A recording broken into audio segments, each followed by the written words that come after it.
Angling 360's Idiot's Guide to Grayling. The lady of the stream, and most definitely one of our favourite fish to target through the colder months. Stunning, stunning looking fish. I think they must be one of the nicest fish that swim in our waters. They're quite widely distributed around the world, and there's different sort of subspecies of grayling. The grayling that we target in the UK are European grayling, but there's other species. I'm sure there's some species in the Alps, and then you've got your Arctic grayling in Canada, Scandinavia, things like that. But yeah, the European grayling, Timalis, I think because apparently it smells of thyme. I think it smells a wee bit more like cucumber, but what a fish, absolutely stunning. Massive big sail-like dorsal fin, particularly on the male fish. Females are still stunning, but yeah, slightly smaller, more squared, sort of rectangular dorsal fin. But I love them. They must be one of my favourite fish, and the methods that we use through the winter to target them are definitely one of my favourite as well. So yeah, Idiot's Guide to Grayling.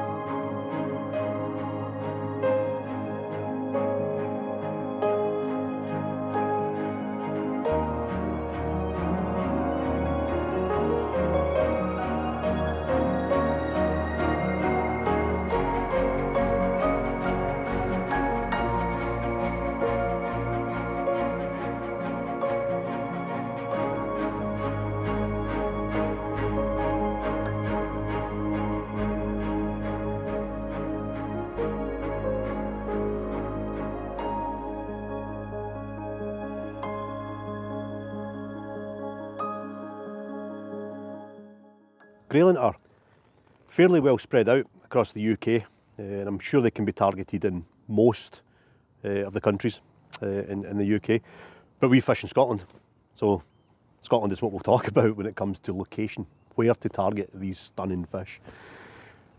There's loads of rivers in Scotland that hold grayling. We fish a few, but rivers such as the Tay, the Tummel, the Erne, the Teith, the Clyde, some of the Ayrshire rivers, but the Borders rivers and the Dumfries and Galloway rivers, they're the big four. That's really where you want to focus your attentions if you want those specimen fish.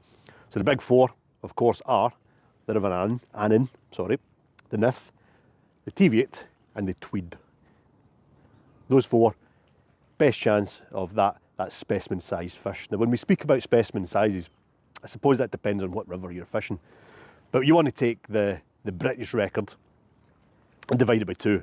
That gives you a sort of rough idea of what's regarded as a specimen fish. So as far as I'm aware, could be wrong here, correct me if I am, the British record grayling is over £4. I think it might be around about £4.6 or thereabouts. I could be wrong. So we're thinking £2, £2.3 is a specimen size fish. But in these 4 rivers, these big 4, you're talking specimens in excess of £2.5, close to £3, £3 being that holy grail. So once you've picked what river you want to fish, how to go about fishing it, that is the key. And there's no easy way. You've got to travel light and you've got to walk. And that's Gordon's favourite part of grayling fishing. If you watched our previous videos, you'll know that all too well. But yeah, travel light. Try and have everything on you. Rucksack, small rucksack on your back, a jacket with some pockets so you can have spills of line, you can have your hooks, your split shot, a couple of extra floats. But yeah, have it all on you. You definitely need waders. Get a pair of waders on there because you'll be in and out that river all day, and there's more than a good chance that you'll be walking a good few miles as well. So make sure you're feeling energetic. And the areas you're looking for on these rivers, it really comes down to your preference. Look for areas that give you confidence. Watercraft. Now, watercraft is something that can only really be learned over time with experience. And it's really difficult for us to suggest where to look. But areas that we quite like are sort of longer, I think it's laminar water, laminar flow, where there's very little turbulence in the water. Kind of long, steady flows, preferably downstream of a bend. You've got a stretch of water downstream of a bend, you tend to have different lanes of water speed. On the inside, you'll have nice slow water, and then as you push out to that outside, the pace of the river picks up a little bit, and the depth tends to pick up a little bit on the outside of a bend. So areas just downstream of a bend tend to be our sort of go-to areas. I'm not too keen on fishing on bends as an actual feature themselves. It's quite hard to control a float trotting down a bend, and the water can be quite turbulent on a river bend. So yeah, just below it, where you've got slow water meeting slightly quicker water, spend a little bit of time. Don't spend too long in one area. If there's fish there, the chances are you'll get an indication fairly quickly. If not, get out and walk, find the next good looking area, search that whole stretch of river, find the hot spots, and bank them. So without making this too complicated, once you've got a likely looking area, or before you even get on the river really, let's backtrack a little bit. Before you even get on the river conditions are key in grayling fishing. So important. Obviously with safety is really important. You need to make sure that the river's in a safe condition for wading. But in terms of the actual fishing, you really don't want colour. You don't want colour in the water. You don't want too much colour in the water. We've made that mistake on a few occasions, and it's been a bit of a lost cause. And you don't really want a rising river. Again, we've made the mistake there before. As soon as that river begins to rise, I've got this little thing in my head that the Grayling think, here, a flood's coming, quick, take cover. I could be completely wrong, I ain't no Grayling. But yeah, that rising coloured water, bit of debris really puts Grayling off. So what we're looking for, ideally, is a steadily dropping river with good clarity, and you're maximising your chances. Conditions in every type of fishing, no matter what you do, are always key.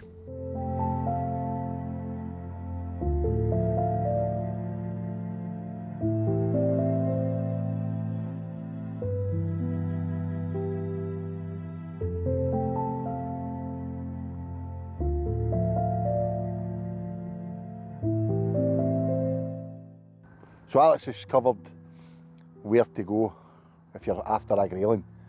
Now the methods, now if you've been following A Winter's Tale, you'll be aware that we did dabble a little bit on nymphing, but I'm certainly not in any position to be talking about how to nymph or fly fish, whatever you want to call it, for grayling.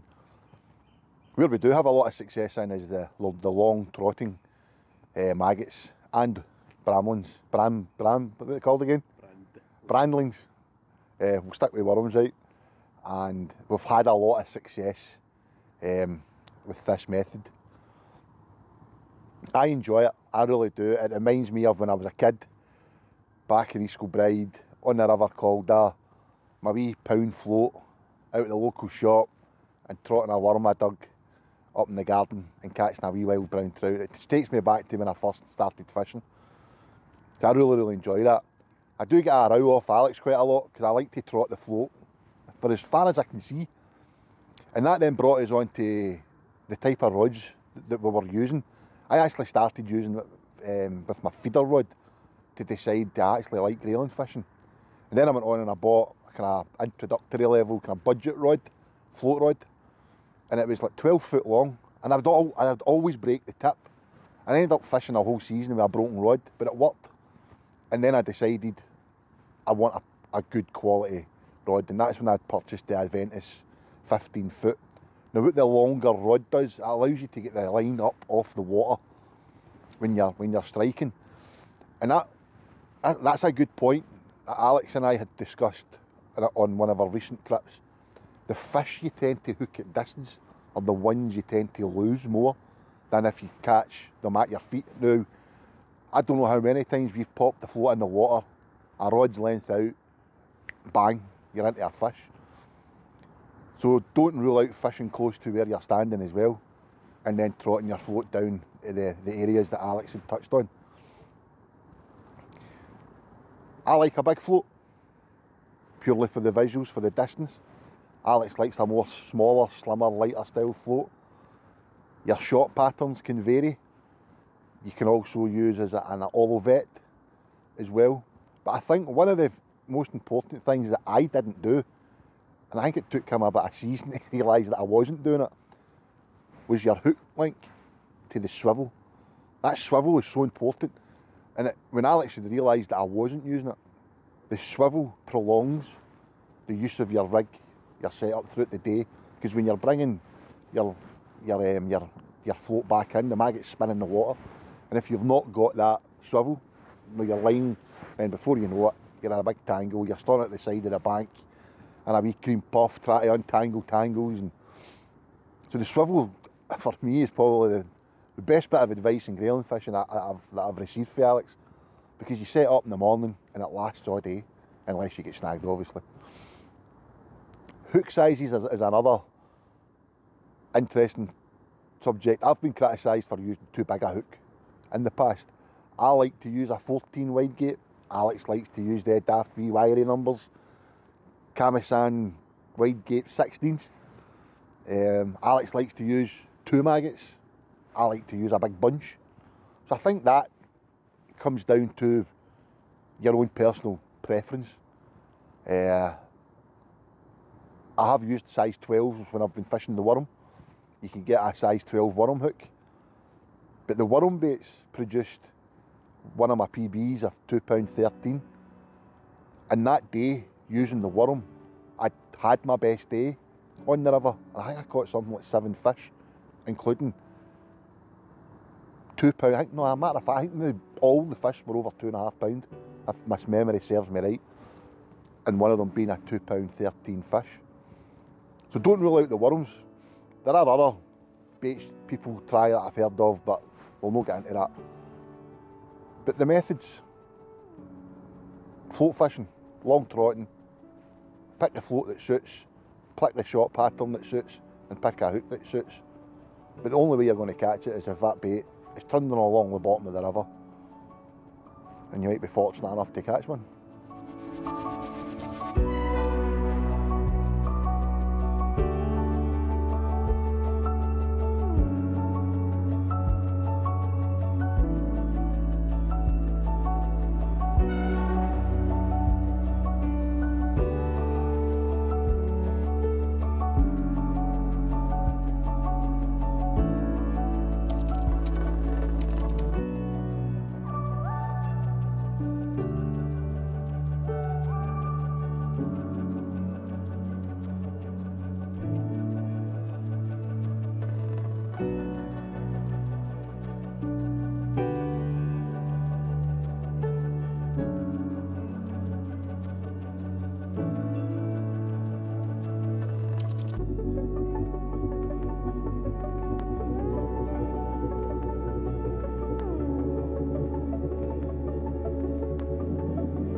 So when it comes to the technicalities of how to fish for grayling, Gordon's covered the majority of it. But just going back to one little point that I think is quite interesting personally, and he did touch on it, the shotting pattern, a source of great debate. The majority of people, when they fish for grayling or when they trot for anything, they'll use either a bulk shot, a load of shot squeezed together, or an olivette. An olivette can be a running weight that runs on the line, either sandwiched in place with a couple of float stops, or you can get interchangeable olivets that clip onto a stem that runs on the line, and you can change the weight of your olivet depending on the conditions. However, in the majority of the situations that we find ourselves grayling fishing, the water isn't really that deep. You're talking about 3, 4, 5 foot at a push, but you're probably talking between 3 and 4 feet. So my go-to shotting pattern, to try this, give it a go, see what you think yourself, is more of a sort of strung out, shirt button style shotting pattern, but in a sort of progressive way. Now what I mean by progressive is the closer we are to the float, the shot are fairly close together, maybe about an inch, inch and a half. But as we get closer towards that swivel, that all-important swivel that Gordon mentioned, the space between the shot get bigger as we go down. And what that allows me to do, or what I think it allows me to do, is just hold that bait back a little bit more to allow it to kind of flutter up in the water. You want your bait, on the majority of occasions, as close to the bottom as possible. But on the odd occasion, grayling will come up off the bottom, and if they see something, they'll come up and go, well, I'll take that. So having that bait just kind of rise up in the water, just by holding the float back slightly, it's easier to do with a strung out shot pattern than it is with an olivet or bulk. If I was then to go into a slightly deeper water, then yeah, stick a bulk on just to get that bait a little bit closer to the bottom. On the theme of being able to hold back your bait, that might influence your reel selection as well. Gordon mentioned there about the rod. The longer the rod, the better. 15 foot is probably optimum. You could, if you really wanted, you could go a little bit longer. But yeah, 15 foot's ideal. But a centre pin reel also gives you a little bit of an added advantage in terms of control, how you can control that float as it trots down the river. All you need to do is graze the rim. Slightest little graze in the rim, it just slows the reel down and allows that bait to kind of drift out in front of the float, right up in the fish's face basically. And it sometimes spurs them on to take the bait. So yeah, shot pattern, have a play around with it, find out what works for you. If you can, I thoroughly advise, if you're going to do any trotting, get a centre pin. They are fantastic. They're not for everyone.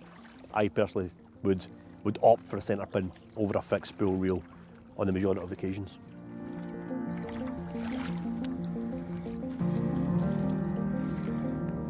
Oh, that feels good. That feels good.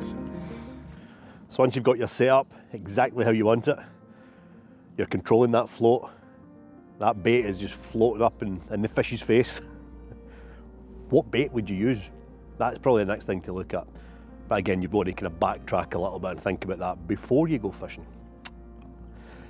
Maggots. Maggots, everyone's go-to bait for grayling. It's my go-to. 2 maggots. I prefer the red ones. Don't know why, but I just think they produce the results, probably because I use them more than I would do anything else. Worms, little red worms, little brandlings that Gordon's mentioned, they produce fish now and again. But there's a few sort of more obscure baits that you can use. Say for example, spur of the moment, grayling trip. Forgot to get bait. A tin of sweet corn will do the trick. Pomegranate seeds are one that not too many people know about. But if you think about it, pomegranate seed, little sort of purpley, reddy sort of sphere, looks exactly like a salmon egg. That's what grayling are eating at this time of year. So yeah, options on your bait there as well. If you can get maggots, go for it. Take the odd little tub of worms with you there as well. But sweet corn, pomegranate seeds, also an option. But before you decide on some of the more obscure baits, check your permit. Check what baits are allowed on the river that you've decided to fish. Some rivers are a wee bit more strict than others.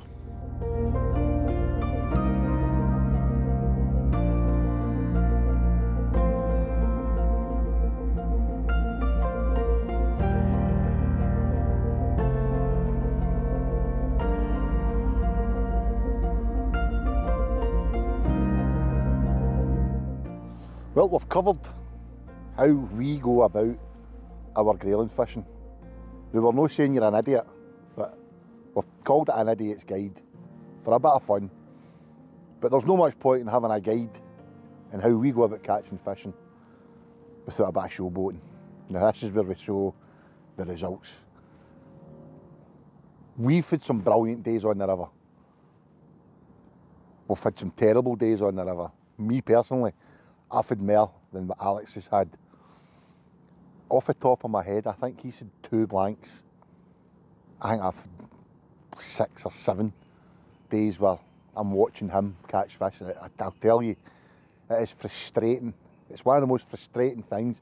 You're fishing next to each other, you're fishing exactly the same way, and your mate's catching all the fish. It rips my knitting. And all this, it's just good to be out. It's a crap day's fishing, it's a better than a day at work. No, it's no. Stop talking nonsense, please. In my opinion, I go fishing to catch fish, and I want to catch the biggest fish of that species that I'm targeting. Because that's the goal of fishing, isn't it? You set targets every time you go out, you set targets. Now, our target was a 3 pound grayling or above. Before we started this YouTube venture, it was 2 pound. I remember when Alex started to go, do you fancy a bit of grayling fishing? I said, I've not done it since I was away, but aye, let's give it a go. 2 pound was the magical number for Alex. He'd never got that 2 pound fish. And I remember the first time we went to the river together, and it seemed 2 pound was impossible because every fish that we weighed was £1.15, £1.15. I think he had 5 £1.15 fish back to back. And it was like, what do we need to do? And then, lo and behold, it's felt that every time we went down to the river, 2 pounders were, you're catching a £2.3 fish. It was easy. No, it came across that way, that it was easy. Some of the fish that we've caught, the £2.5 and beyond, getting close to the £3, up to the £2.15. Mark, £2.13 is it? It was our previous PB. Still is our PB. Because if you watched the kind of second last episode of A Winter's Tale, we called it the Forgotten Scales. It still kills me not knowing to this day. It was a few months ago now. One prize catch in the sun. And unfortunately, the name would suggest that I left the scales in the wrong fishing bag. Now we have 3 sets of scales that we take everywhere with us, and we've always got a set of scales to hand. If that fish was £3, or it was more than £3, we'll never know. But what it was the biggest grayling that we've ever seen and we've ever caught. I say we because it's a team effort at the end of the day. You know what I'm like when I hook a big fish of any species? I'm a bag of nerves. I have to get Alex to net it for me. And I just love my fish, and I just get so invested in that moment, and it's what you aim for, is to have them moments in fishing where you're kind of, after it's happened, it's like the adrenaline dump. I spoke to Jerry after he caught his big pike, and that's what he said. He almost felt ill. Just that adrenaline rush and the happiness and everything else that comes with it. And then when that goes, you're like, wow, what just happened? And I've got to admit, I think that's what I chase. That moment where you've caught that special fish.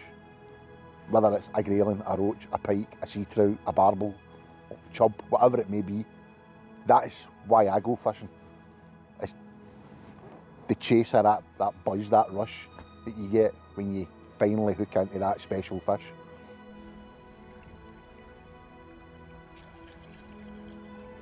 You shooting? Shooting line? Hey, well, read a big on that. Push, man. Oh, it's not far off. So there we go. An idiot's guide to grayling fishing. I don't know what one's idiot, but Grayling themselves, the location, the conditions of the river, the tactics, the methods, the bait, the rods, the reels. As much info as we could possibly squeeze into this little short video. what I will say is everything that we've spoke of is what he's taught me, and I can say it works. It's produced me some memorable fish. with the lessons I've learnt from Alex. But definitely no experts. Always learning. We're always learning. Everyone always learns on the bank. But it's just a case of getting out there and enjoying it. No, whatever your aims are, whatever your goals are. He's after a big fish. Catch a big fish. I just like to be out. Honestly, that rips my knitting, that, so it does. It does. It's all about the fish. That's why we go fishing. For the results, the end results. In this case, it is fish. So all that's left to say, I think, is Thanks for watching. I hope this helped. And yeah, thanks for watching, and we'll see you next time. See you on the river, maybe. Hopefully. Get on the river, give it a go. Brilliant.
Well, the forgotten scales is where we're beginning this video.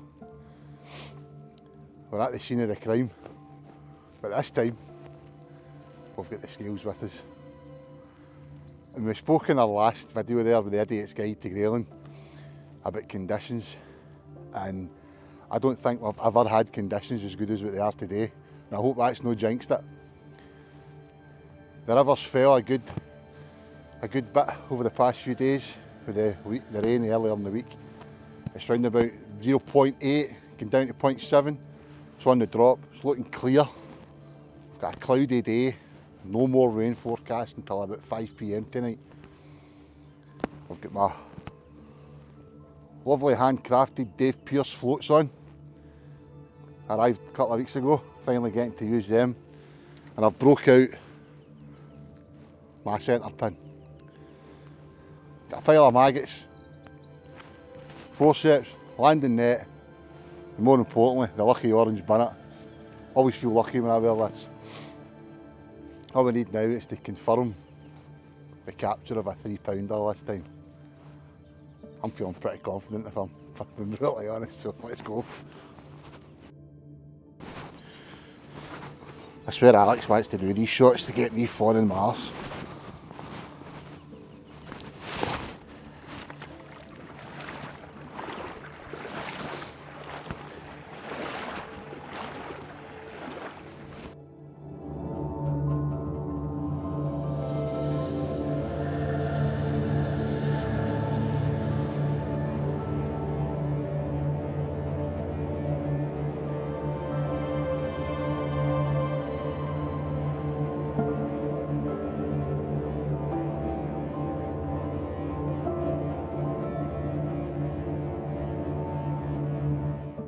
There we go, second, well, literally just came in the river, second trot down. And we're in. That looks like not a bad fish. I wasn't sure initially, I thought it felt a little bit rattly initially, but sometimes they just sit there and shake their head. flying upstream now. I don't think it's huge, but I say that every time, don't I? Yep. Flying up towards me. I'll try to get it, get it. Look at this, look at him. Look. A good fish. You reckon? I see that. It's a nice fish. I'll walk him in, have a wee look.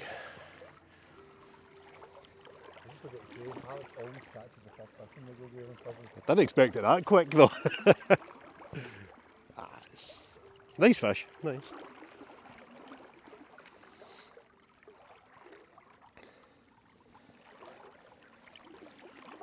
Maybe, just maybe, my luck's about to change.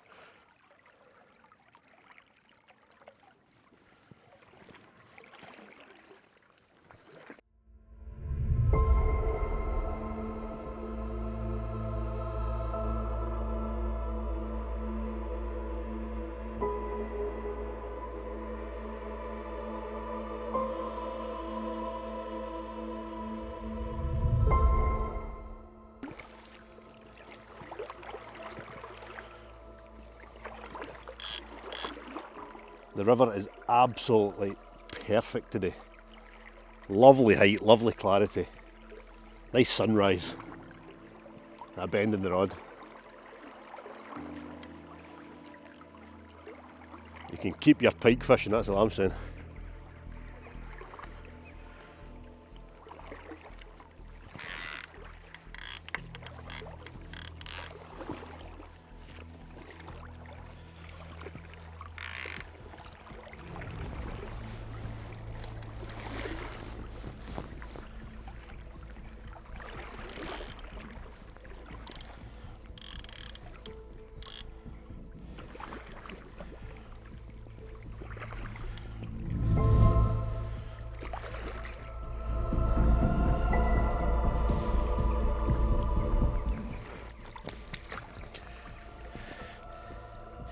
Yeah, a scrape or two, just about £2 and no more I think. A quick look and I get right back in there I think. That's definitely no monster, it's a little female fish I think by the looks of it. Nice and fat at this time of year. Nice and lively. You can just get her bouncing that sun off those flanks, look at that. Just about two. Little fin, little short, rectangular fin.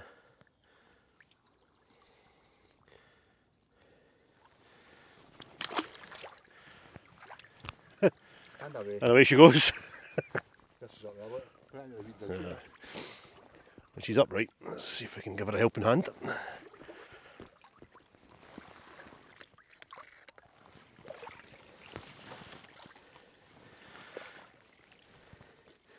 Yeah, she's good. She's not hanging around. Well, it's a start. It's a far more positive start than I'm used to of late. Who's that comment about pike fishing? Ah, you can keep it.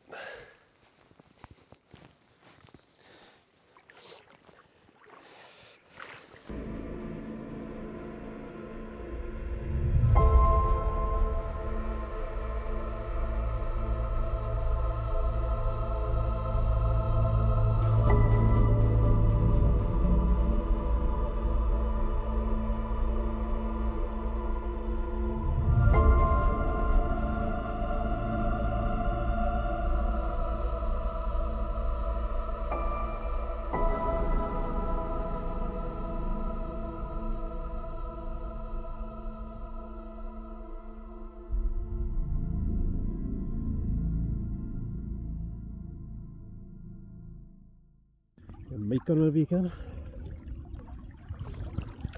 Oh! Bastard.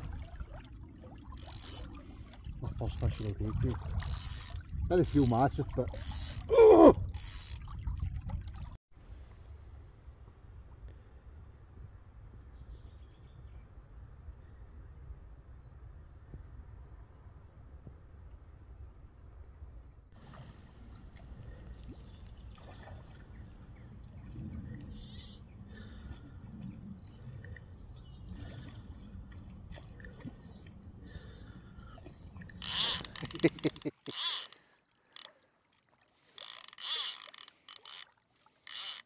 This is the third fish I've come into contact with.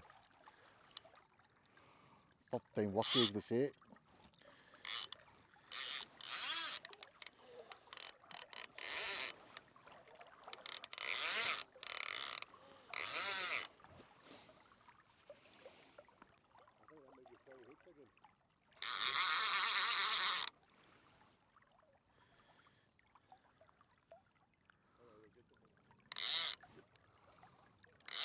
Feels like a nice fish. Carry feet aside of that real one. Whoa, whoa, whoa, whoa.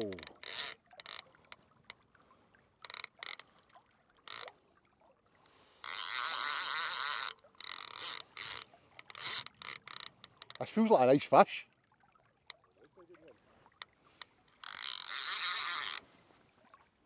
Ooh, ooh.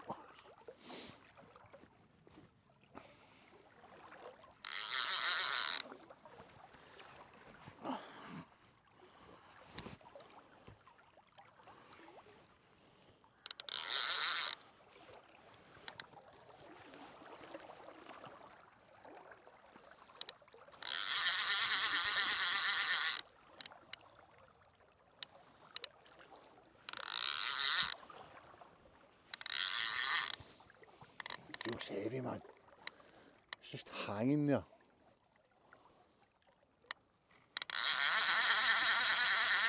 And then it's soon light.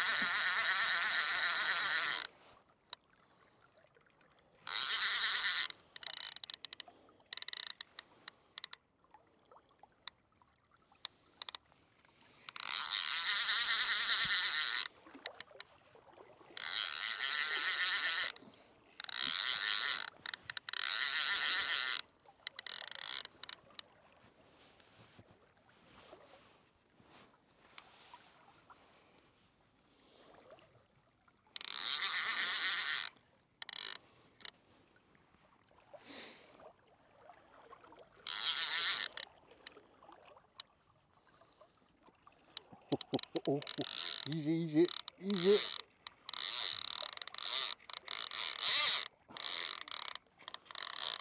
Oh, come on, please.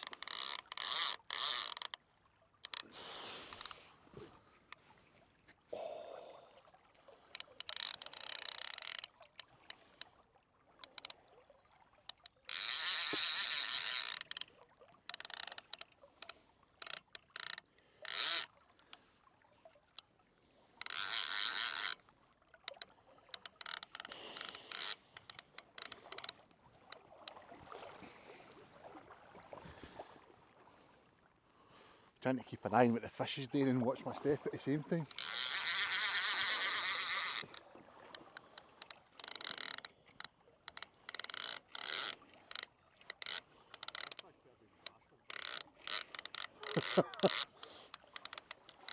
I don't care how big it is, I'm just enjoying it, just don't come off. Oh, you bastard. Oh, fuck.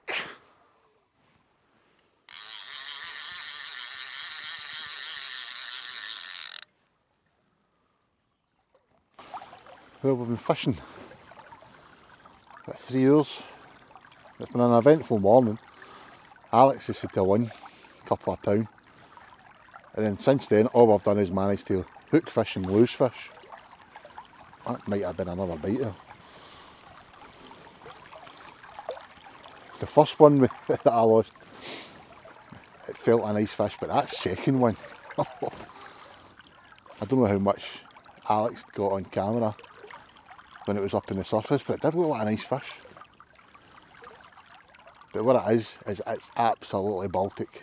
So we're going to have another wee trot through here and take a wander down to the next beat and see how we get on. But I think we'll be coming back here to finish the day off, because this is the confidence swim, as we call it. Oh, but it's mighty cold. But it's been a good start. One last trot through. Get a wee sprinkling of maggots in.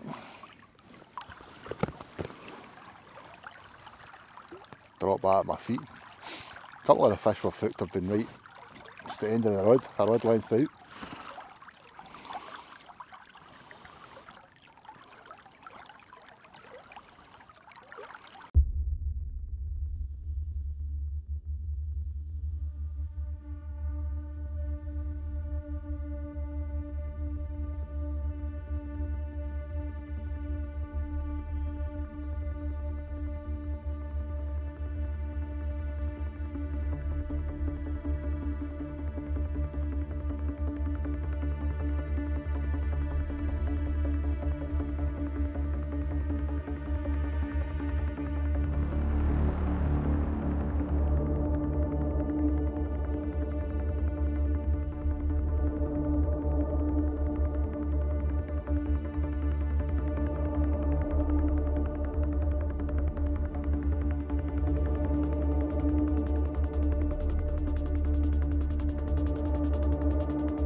Look like a big dark fish. Oh, be a good one, be a good one. Just get it the fucking net, Gordon. That tail looks huge.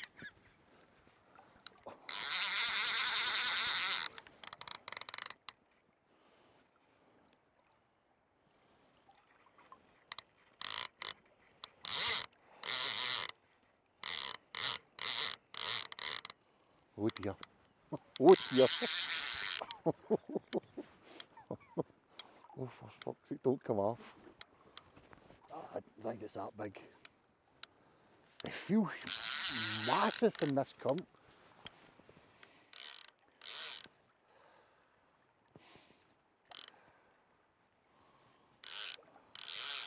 Absolutely shitting myself, I'll lose this. Net's ready. Oh, my arm is aching. How can your arm ache after a minute?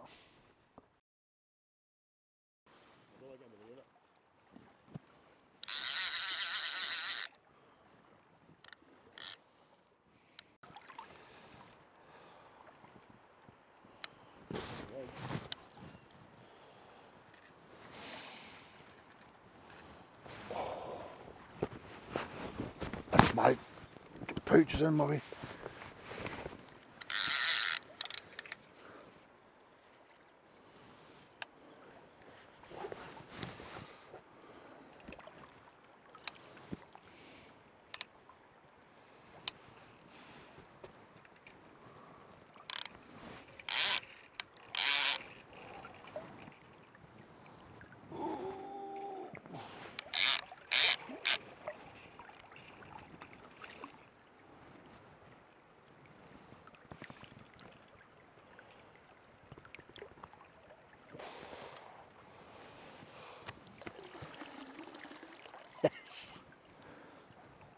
no 3, but it's a decent 2. I'll take that.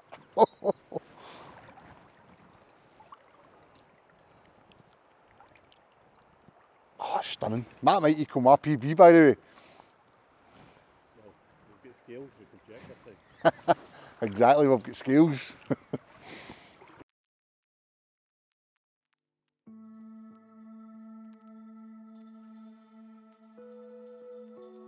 Look at that.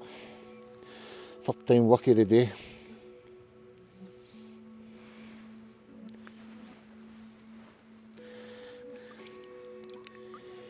Please behave for me.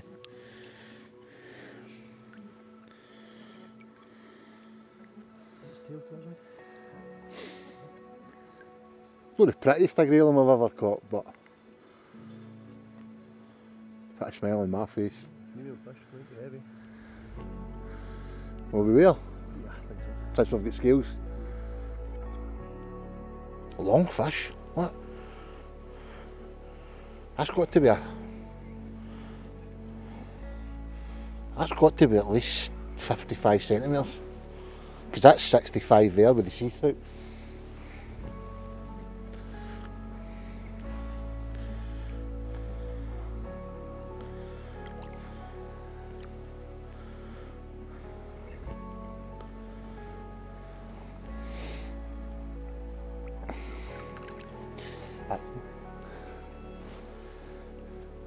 So one thing with Grayling that we've noticed anyway, some folk might disagree, but give them plenty of time to recover before you put them back. Because you want to put them back in the strong current upstream. Once they hold their own, then we let them go. Right, look after fish like this. They're kind of special.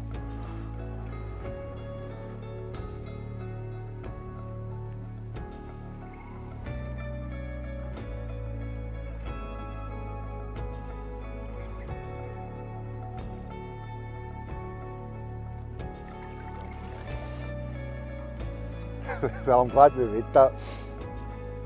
We've got our weighed back in the net. I'm absolutely jittering with cold, so I'm kneeling down in the water. Thought somebody was up there. What happened there? Alright. Went that with the rods.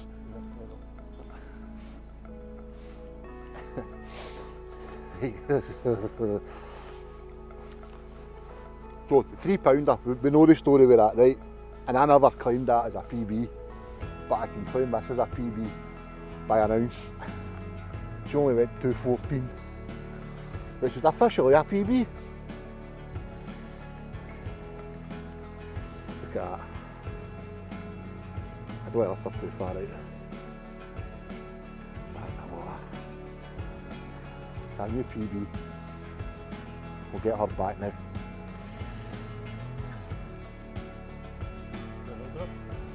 One more time.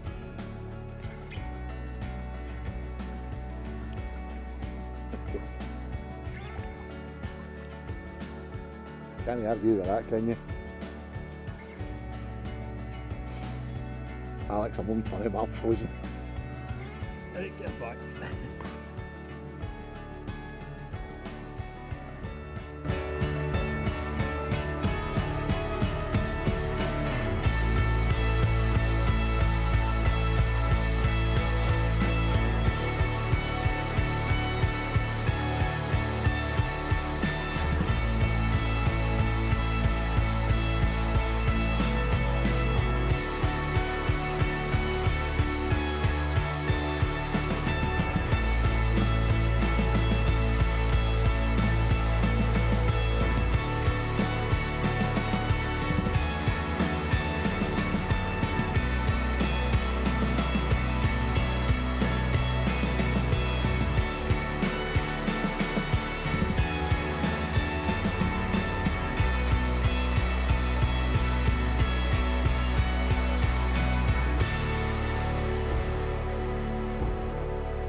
So I've said numerous times in the past how I'm very fond of the whole centre pin reel. It's nice to see Gordon's broke his out today as well. I think a lot of people shy away from them because of, I don't know why really. I mean, don't get me wrong, a fixed spool is much easier to retrieve. You turn the handle, and every time you turn the handle, it spins around 5 times. It's usually a 5-to-1 ratio. These, as simple as they come, it's a 1-to-1 ratio. So you'd be there forever if you were just to wind it in like that, and it's kind of off-putting. But just palm it. That's all you need to do. Lift the rod up, get it going.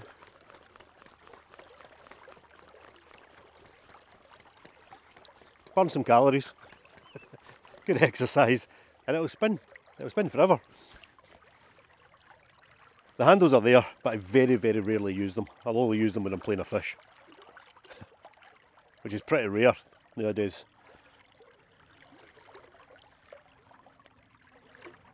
Gordon, however, has got another slightly more unique method.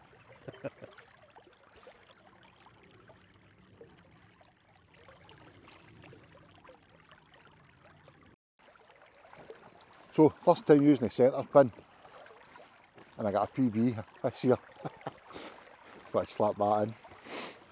But as you can see, exactly the same centre pin as what Alex uses. They are beautiful to look with, I have to admit. An old favourite of John Wilson's as well. But Alex palms it. Now I'm going to be honest with you, I tried that when we first came down here a couple of years ago with these centre pins, and see with it being so cold, I find it hot my fingers. So I use one finger and I insert the digit. See the spokes? I like to do this, and I think it works every bit as quick as what Alex does. I do that. Still burning calories, as Alex says, just not enough for me. That's it. A digit. And I find that works beautifully for myself. I think we need to have a race. Yeah, everything's a bloody competition, isn't it?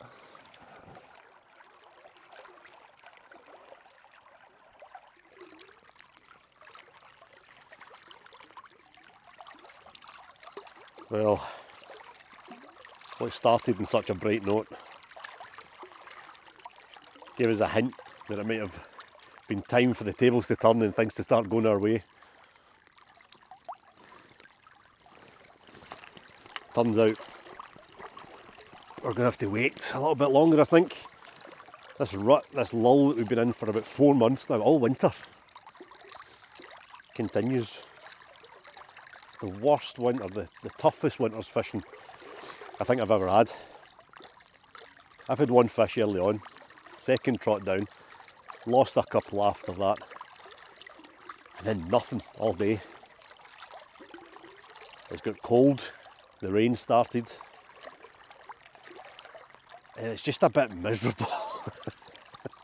I'm still smiling, a little bit. However, it is a team effort, we've said it before, and yet again, Gordon's got the luck of the draw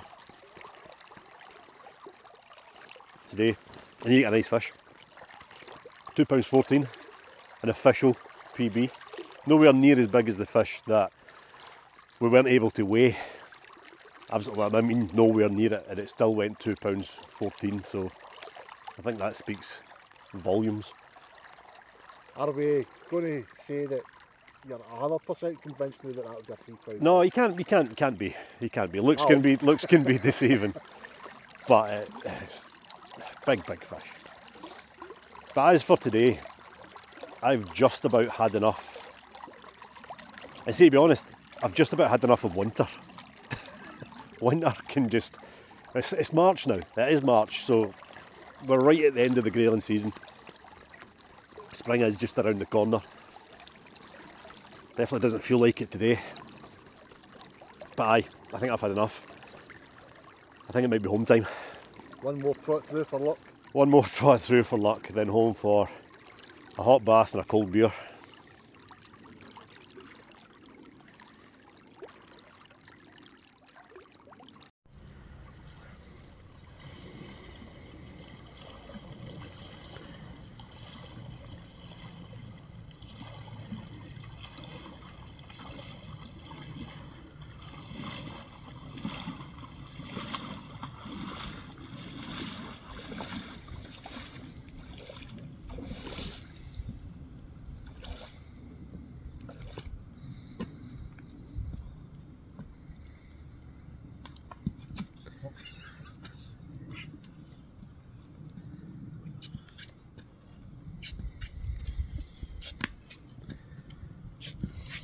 You know it's cold and we're going home and it's still daylight.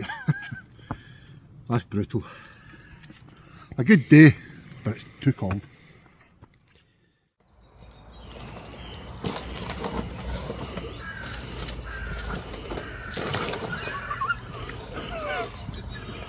Help!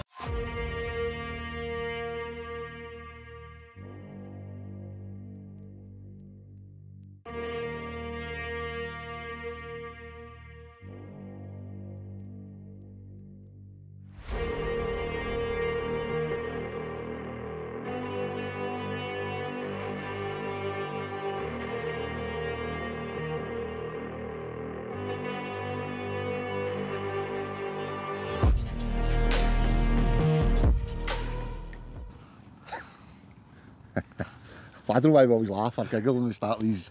Because I feel like a Pike puppy fishing. that's been kicked. It keeps running back. So, Esox Diaries part, I don't know. Aye, so we're back on this hunt for my hunt. Just a fish. Just give me a pike, please. Something that's bigger than that size. I know. Well, I suppose a good point to start on, and I'm sure every single person in the planet, or at least Britain, has seen it. There's a new record out there to beat. Record what? Pike. Oh, really? Mm. Must have missed it. Convinced me there, actually. But I'm not having it. You're not having it? No. Scottish record's still bigger, is it not? Unofficially. Unofficially. That seems to be the debate in it, no matter what page you go on. Nonetheless, what a fish. Doesn't have to be £47, but something bigger than 4 would be nice. No, but well done to that man. Was it Lloyd, his name was? Aye. I'm sure his Facebook and his Instagram was absolutely bombarded, but Big fish. aye, that's the sort of fish I dream of anyway, when a wee part-time pink angler like I am. You're not too fussed, but aye. Just a fish. Just a fish. Just a fish. So we're back on the pike. We've got 4 rods out, and I think we've went all on sardine. Haven't we? Sardine, across the board. I think that's been our most successful bait. We're going to continue the theme of do oils work. Nah. He's still in the camp that says no. I'm still in the camp that thinks there's something in it. But we'll find out what the scores are at the end of the pike season, as we said. What's this? 3-1 now? 3 fish to 1? 3-1, is it? 3 fish to 1. We've got more fish, just to add. We have caught more fish through the winter, but only since beginning this oil V. Aye. Non-oil. We've only had one session on it. Just keeps a couple bit of of small interest in it, just to see how it pans out. We are back for the Trent. That was a good trip in the end. Maybe a glimmer that our fortunes are beginning to sort of switch, because if you've been following the videos, it's not been pretty lately. It has been tough. It's been hard. But alright. It's been hard. It has been hard. The Trent showed that it might be hopefully on the way up. Well, I kicked off my sea trout campaign yesterday. Managed to get a nice. I did 2 scales, but I was on my own, and I thought, no, just get the fish back. So I got a wee quick video, took some screenshots of it. Nice silver fish. I've still to show you the original video. I reckon it was maybe £3 or so, £3 to £4, that kind of. Oh, is it? Aye, well, a lovely fish, lean. Some folk could maybe suggested that using it as pike bait, but Of course they did. of course they did. Of course they did. You know who you are. Right, if it's not a pike, it's bait. A lot of nonsense. So we'll see how the day pans out. These pike videos are always difficult to film for the obvious reasons. There's a lot of sitting about, waiting. So we've got another idea in mind we're going to make a wee start on. So we'll get that done. So stay tuned.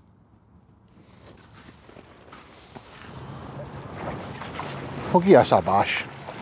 It's worked in the past, so I've every confidence that it'll work. It's whether it works today or not. Right, there's the edge of that bank. See me taking a header.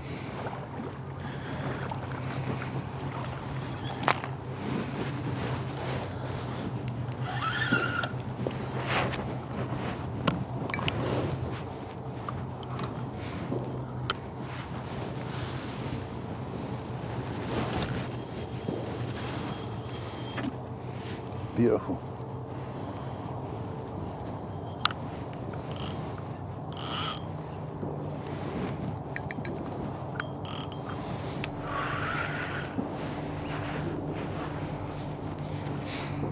You just kind of let that sit, almost like retrieving a lure in it, just.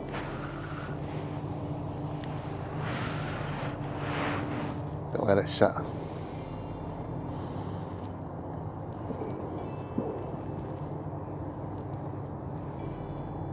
If any of you have ever watched that Graham pulling on the Totally Awesome Fishing Show,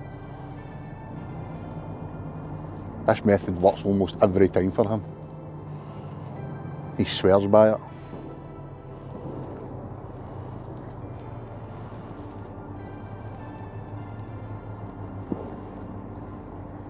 I say it's worked for me in the past. Probably when you see the float just disappear.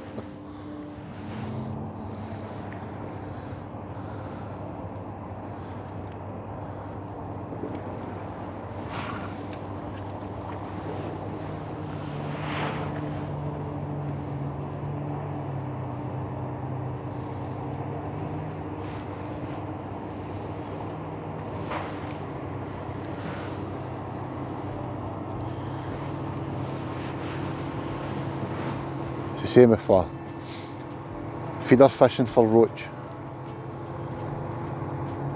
As soon as you strike into a roach bite, it's like almost instant. Bang, Pike nails it. A bad deal if that happened right now. Because the confidence is slowly dwindling today.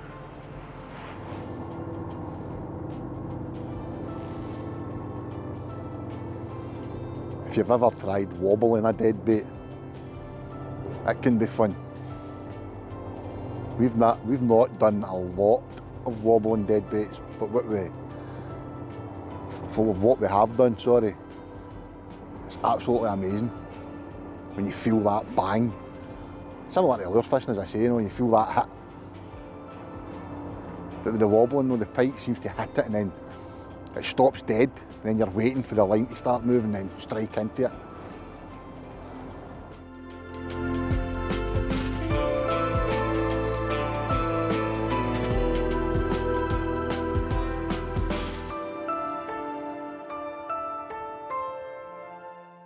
So the float's only gone and worked. So just picked it up.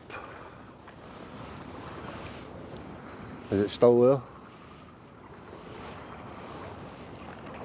Yep. Watch that tree though.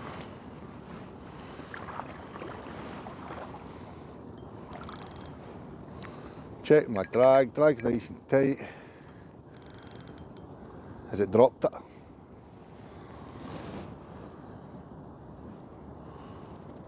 I think it's dropped it, innit? Ah, it's dropped it, innit? Give it a wee twitch, see if it'll come back. I think it's took a bait. Has it took a bait?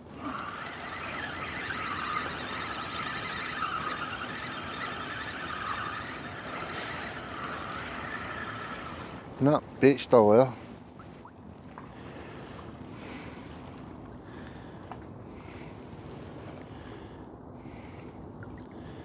Got a new bait on there, Close in seems to be the... Maybe we're fishing too far out, Alex. Interesting. That was interesting. We literally stood in blether, turned round, the float was gone. You could hear the line coming off the reel. Picked the rod up. As you saw, it dropped the bait. Bait had a couple of big puncture wounds in it. So I'm going to put, this is the last, look at the state of that. It's been in at the freezer. In through the nose. Why are you hooking it like that? Just shows where I'm wobbling it. I'll hook a bit of hook in.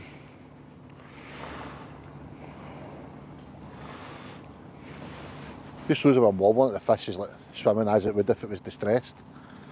That's my thinking anyway. A fish will still be kicking about, so I reckon wobble it about a wee bit out there. Think?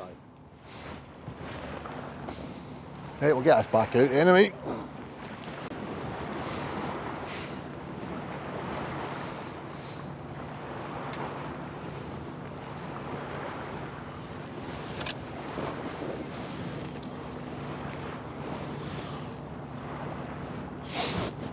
bait's minging.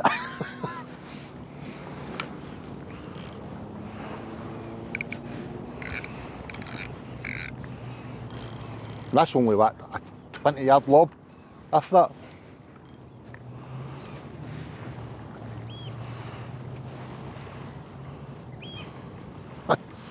Big trout just came out of the water. I think it's worthwhile setting this up in an alarm just in case. Get that done. There's definitely not much doing today. So I think we'll start exploring around this bay a little bit. Stuck a long cast into that corner. Quite shallow water. Start searching for some fish, I think. Can't see it happening, but you know, you never know.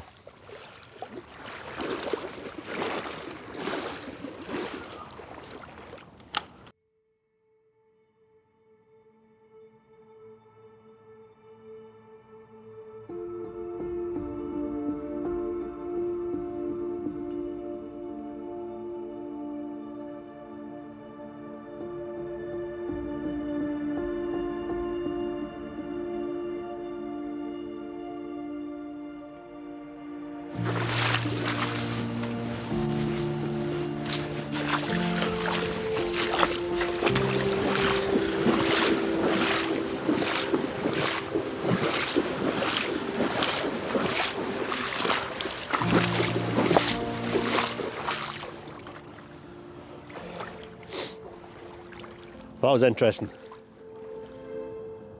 Little lob, 20 yards or so, 30 yards maybe on Gordon's float, and it screamed off. I'm fishing this at about 60, 70 yards. Probably in a wee bit. Seems to be quite a kind of a steep, quite a sharp drop off quite close in here. We're watching the salmon boats get up and down, and they're right in tight here, so aye, let's recast this one. See if we can get it just sitting on that shelf.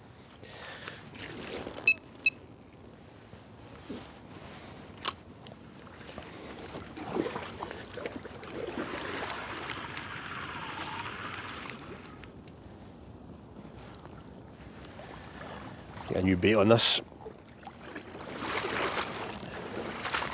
Be interesting to see how deep it is. Just that wee bit closer.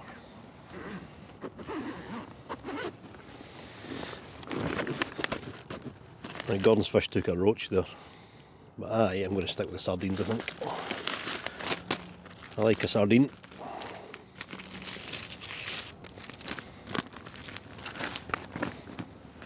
Or did you put the clean, empty packet back in the box? Mm-hmm. That's good. Aye, back in the box. It'll be Just lob it in the bushes. No, I'll be taking home with us. That's good. I wonder what the hell you're talking about there.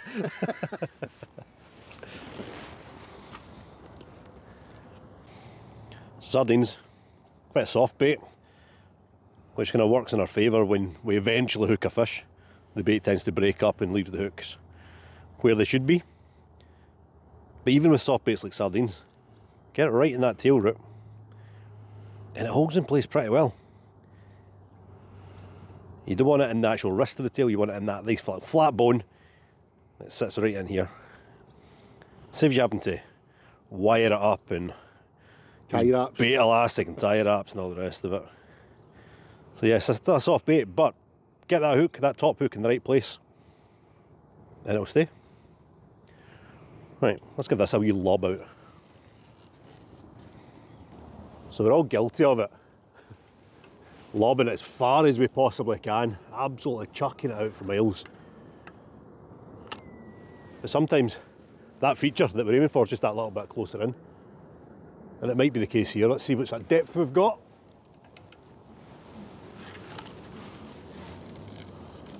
Just about there. Half the distance of what I was fishing before. And we're straight into 15 feet of water or thereabouts. It's worth a try, isn't it? Anything is worth a try.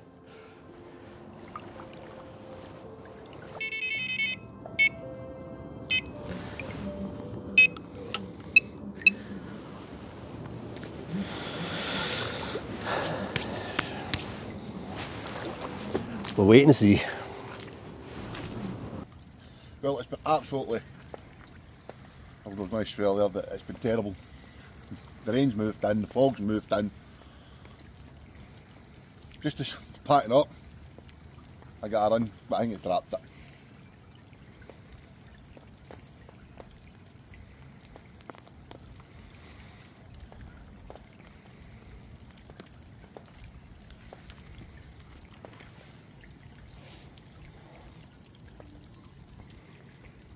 Trapped it in it. I went there.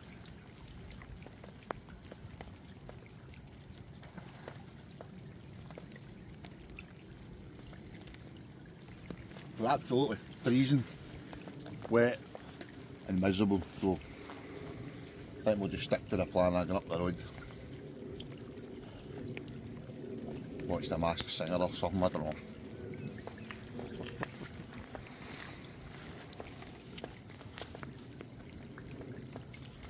Well, let's just hit this anyway.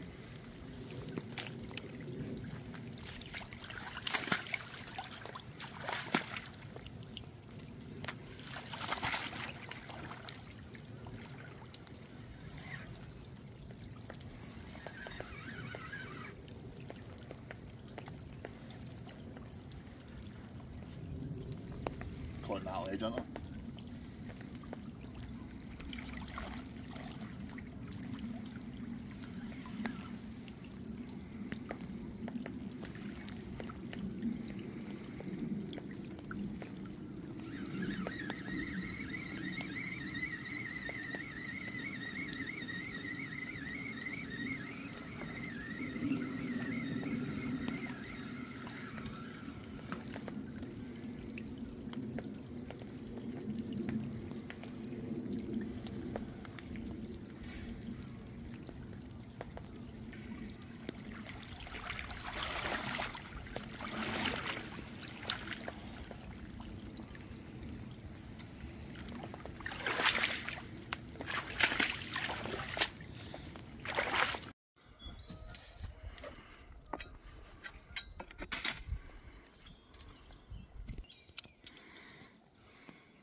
Please tell me you got that. Yes.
So that was a biter.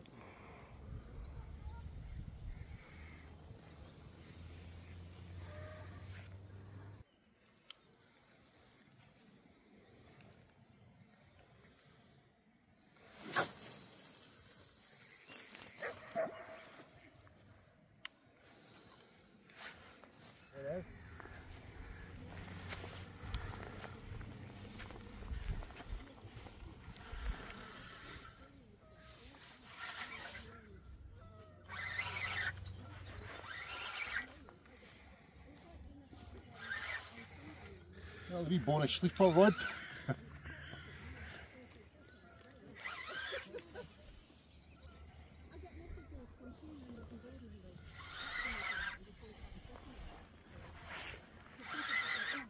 That's the first pike I've hooked and landed. You've not landed it yet. True.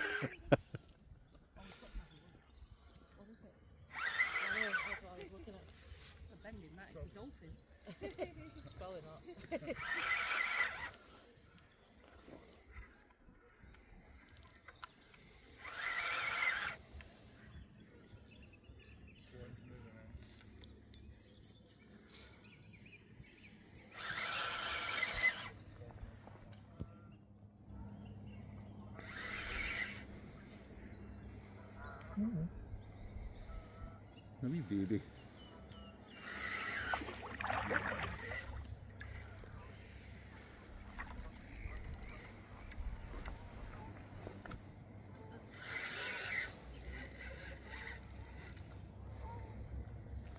Lively wee hanger. I think it's that wee. Tiny.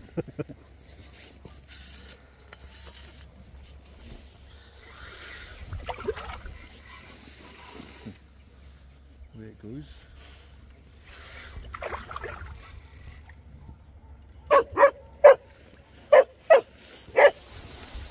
There we go. Yep. Leave it in the water now. Isla, shush.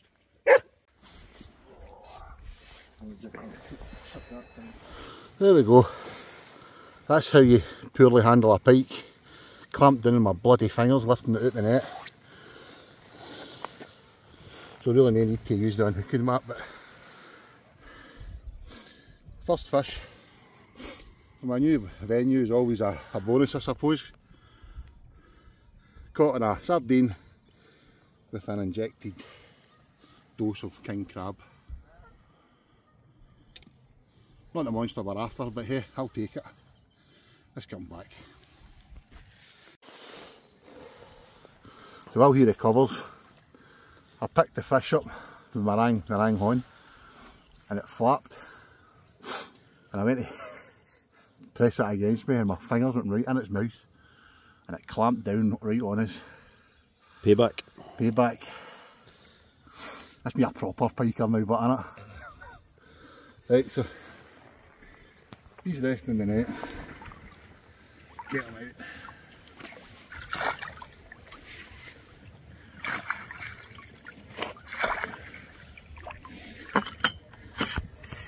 And away. Oh, I like to deal with this. Absolutely nothing.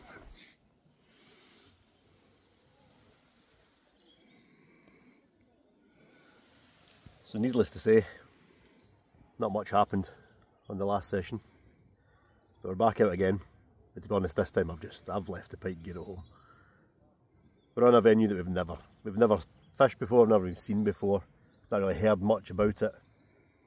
But going on a tip off that we were given about this time last year about big roach. I brought the feeder gear with me, been fishing for about 2 hours now. Slowly building this one, but nothing, absolutely nothing. Not even the slightest indication. But yeah, Gordon's got the pike rods out, as always. Wouldn't expect anything less. But no, I think this lull in results is continuing. At least it's not raining. Well, the roach ain't playing ball, but the pike seem to be. Fishing this rod quite close in. There we go. There he goes.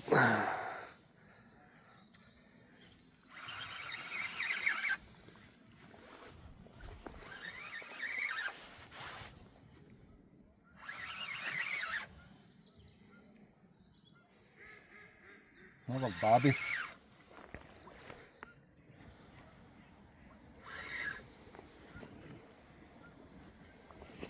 I'll go get it.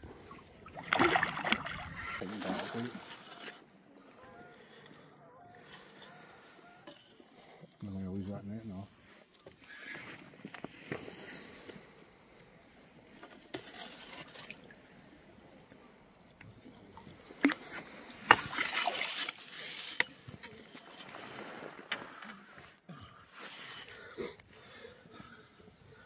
There we go, pike number 2. Could use that as bait, I suppose. Get them back.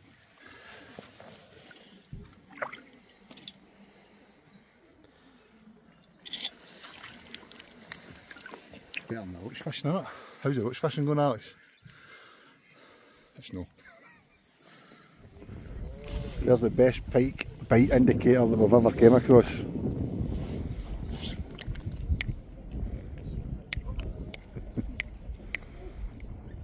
As soon as her rod goes, she knows exactly what one it is and she's right next to it. Oh, get on cue. Look, there she goes, look.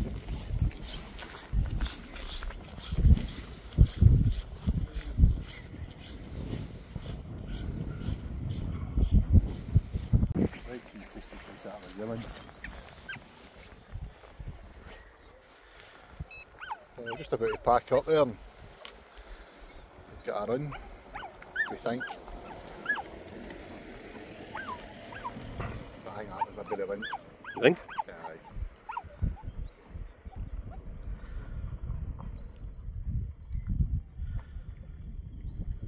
I think it's dropped it if it was a.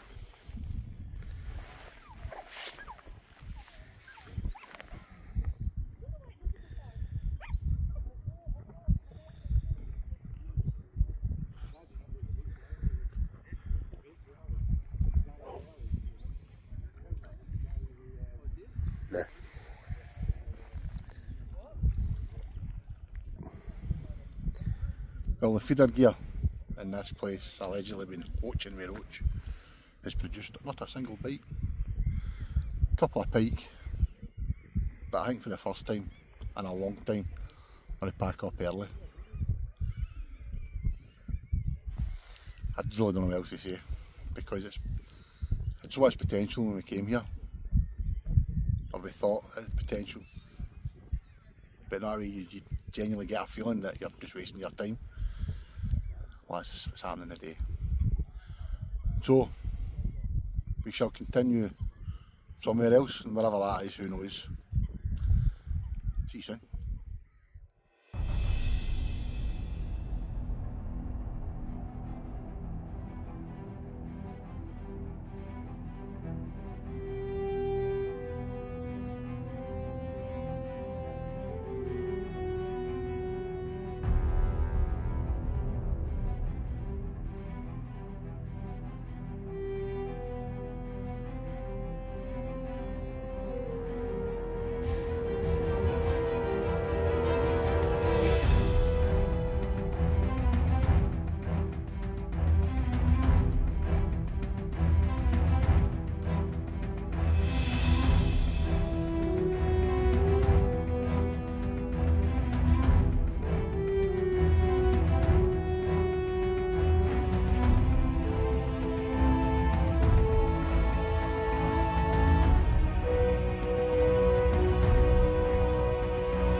Here we are again, on what is probably our last chance saloon, on what has been an absolutely horrendous winter's fishing.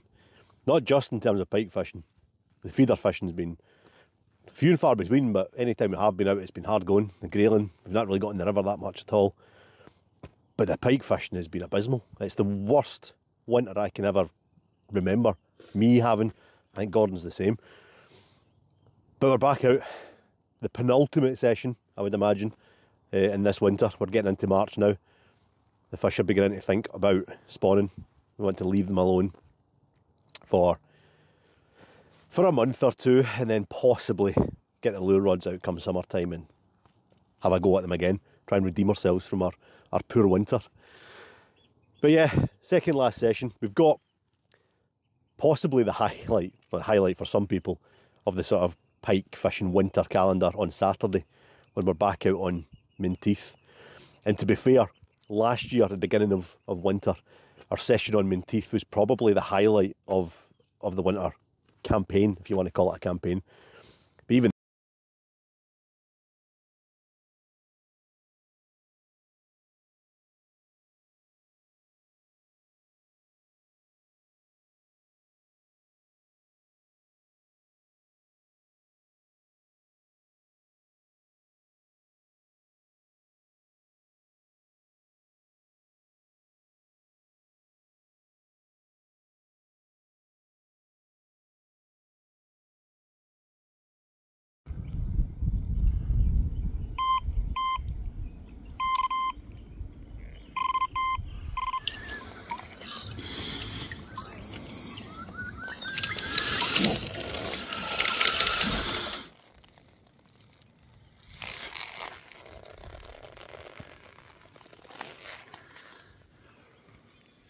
yeah, so it's not taking too long.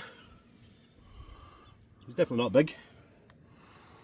But see, to be honest, that's probably the biggest fish I've had this winter. Can you hold it any further? Well, you need to make it look as big as possible, don't you? Nice little fish. Blanks off. It's just nice to catch a fish, to be fair. I'd resign myself to complete and utter defeat today. Right, let's get him back. Still in nice condition. I don't think that's spawned yet.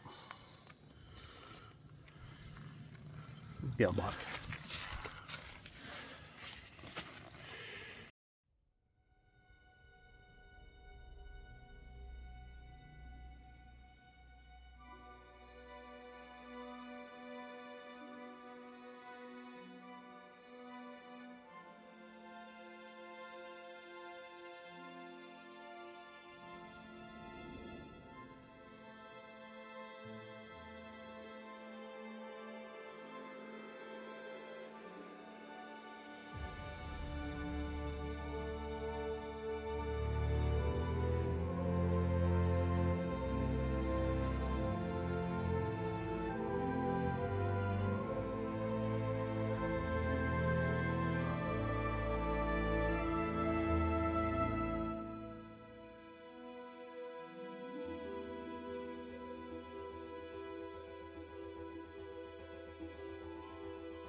There we go, finally a fish that I can use my new skills on. We'll get a wee measurement.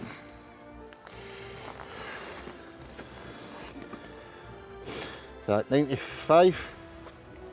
Fork of the tail. Oh, no, I've seen them doing it on that flying jerk. Fork of the tail. We'll let somebody else tell us the rules on that. Right, let's get it weighed. I reckon this is my biggest one of the year so far. Get it in the sling.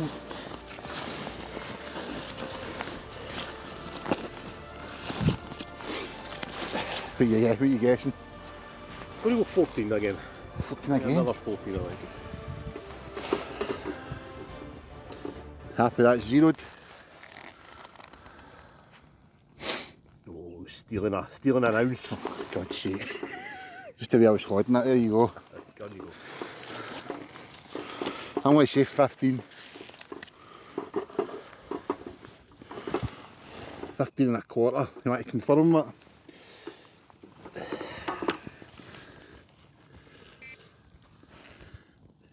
I'll just do it. 15 and a half, I'd say. 15.6. 15.6. We'll weigh the net once we get it back.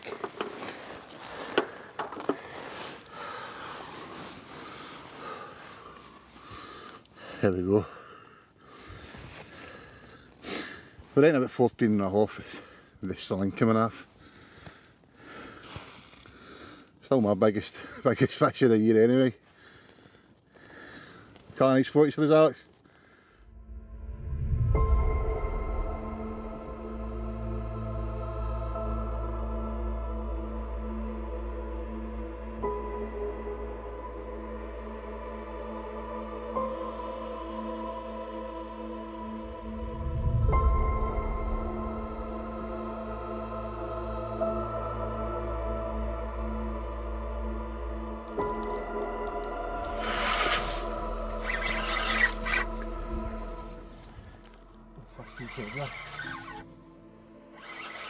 He's done it again.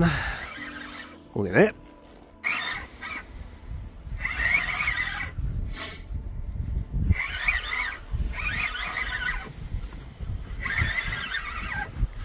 Built many, wasn't it?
That wee jack got off at the net there.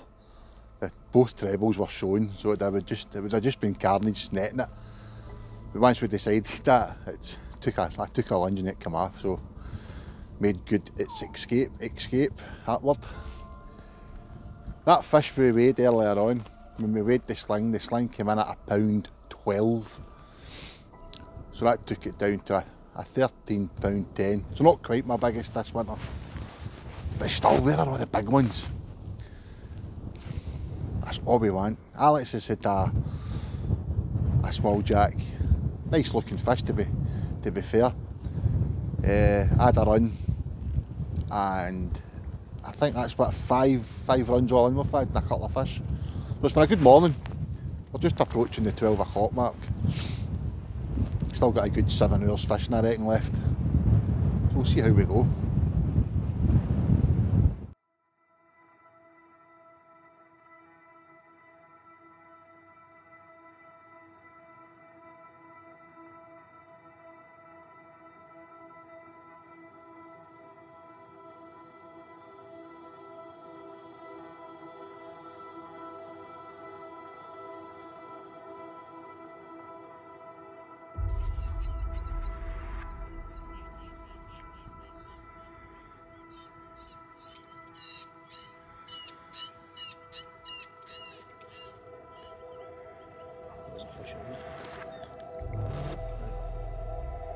Fish there.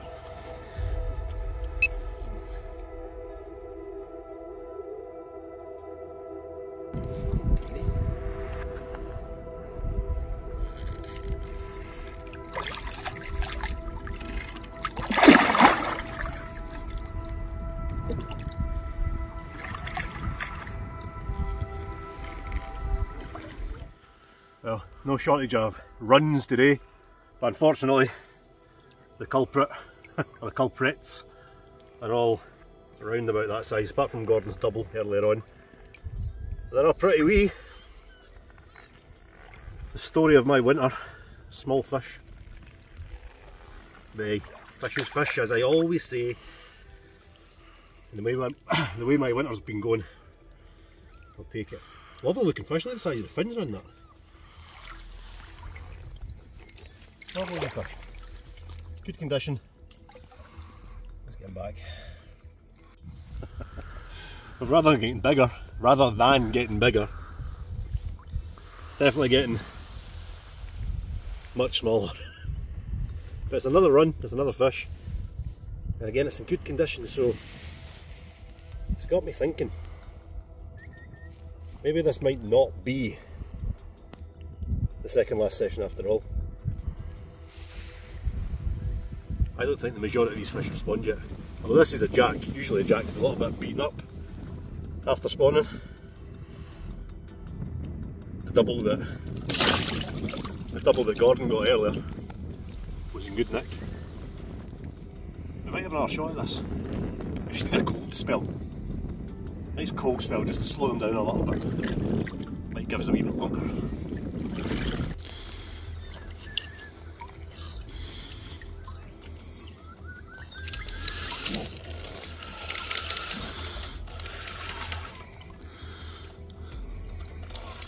Another one.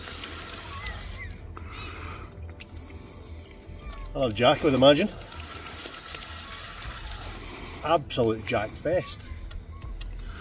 Funny little bites as well, man. It's like so delicate.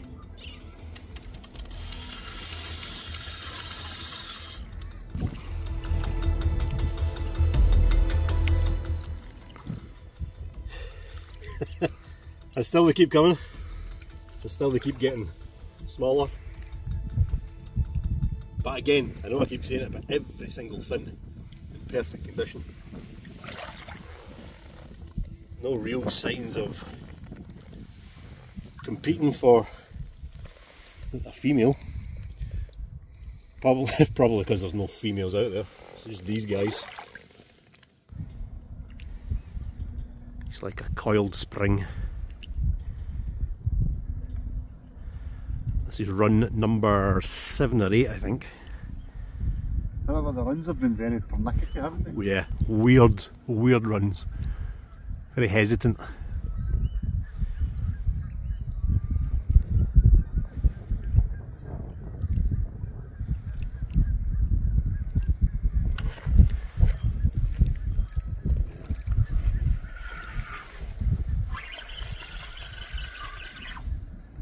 Missed that one.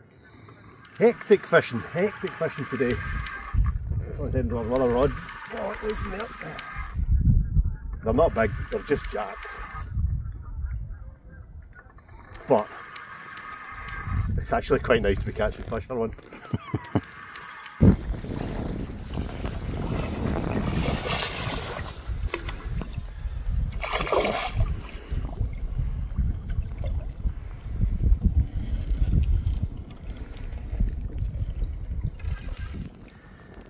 Fish number 7. I think I'm getting another indication on my other rods. So we're going to quickly have a look at that. But they're like peas in a pod. They're all around about that 4 to 6 pounds mark. There must be a big girl out there somewhere. There has to be. A little beeper over there, so let's go and have a look.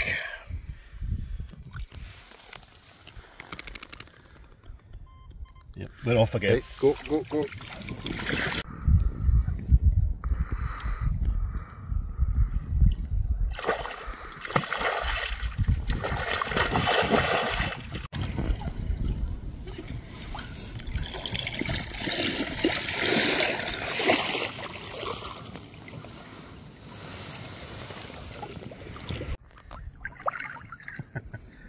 There you go, 2 rods, 2 fish. I think it's the same fish. Madness, madness. 8 fish. I think if you added them all together, we'd have a 20 pounder, I reckon.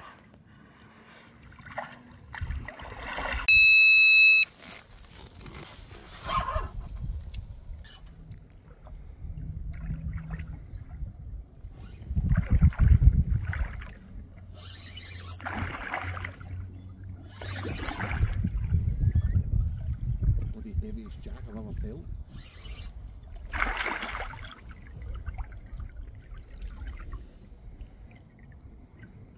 And then it. Okay. My turn for a wee jack. Jack number 10. Get him back.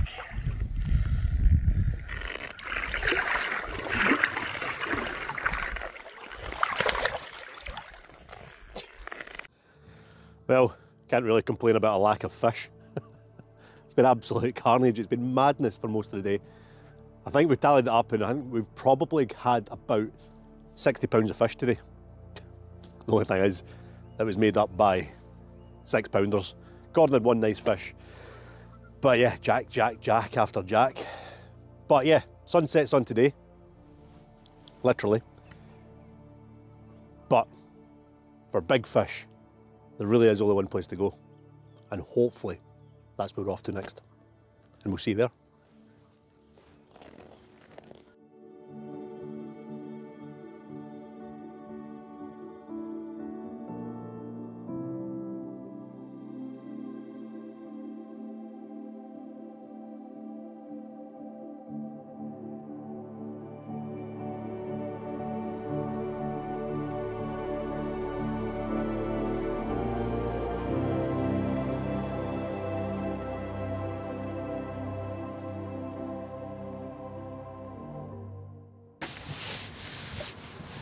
And here we are, the Lake of Menteith, past bait day. It's Saturday, so this is one of 2 days on the lake. And I think both days are going to get, well, it's going to be blowing a hoolie, as they say. I think this is the calm before the storm. The winds have to get up to gusting 40 mile an hour this afternoon. As long as that rain stays away and fish turn up, I don't care what it does. So boat fishing is something that's relatively new, because we don't do a lot of it. But we're fishing ledgered floats. I think we've got mackerel on, haven't we? Mackerel head and a mackerel tail. Wee bit of a struggle getting anchored this morning, but I think we're alright. But you know the setup. You know the lake's all about. It's famous for being one of the prestigious trout waters, but is known for throwing up the odd big pike. I just want one. I just want one in my name and I'll be a happy angler. We'll see how we go.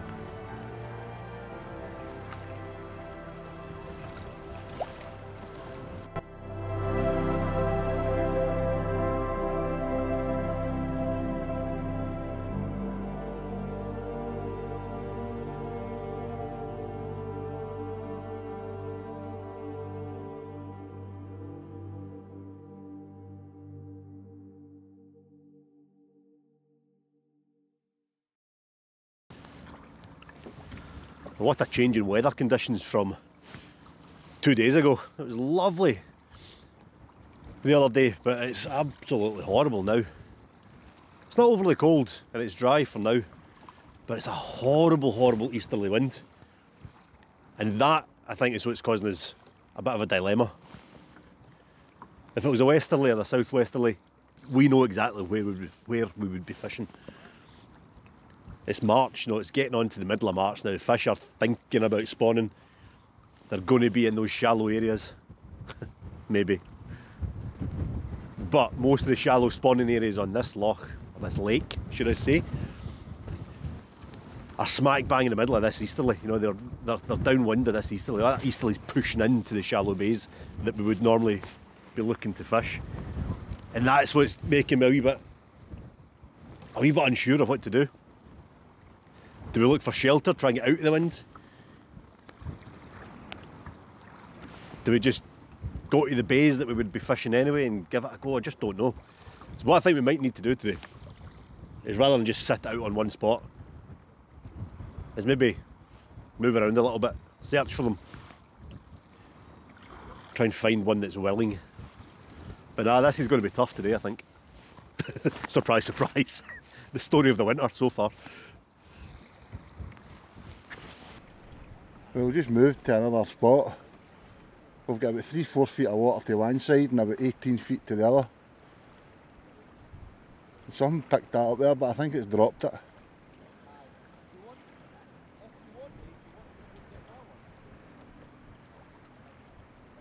I'm on my thinking that it's a trout. I don't think it's coming lots away. It's coming above me. It's moving. Right? Yeah, it's moving at the side of it. Yeah, you've done this to me before.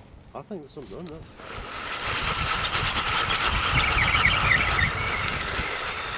Full of fish, who you? It was the waves that made me. Well, I would say that was a pike. So we'll get out a fresh one and straight back out. Move was worthwhile. We have a sign. There it's there, look.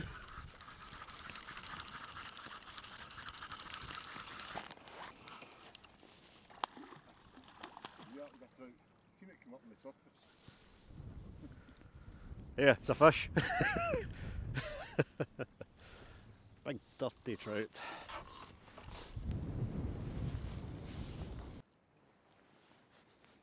I'll let us anyway, just in case. Trout.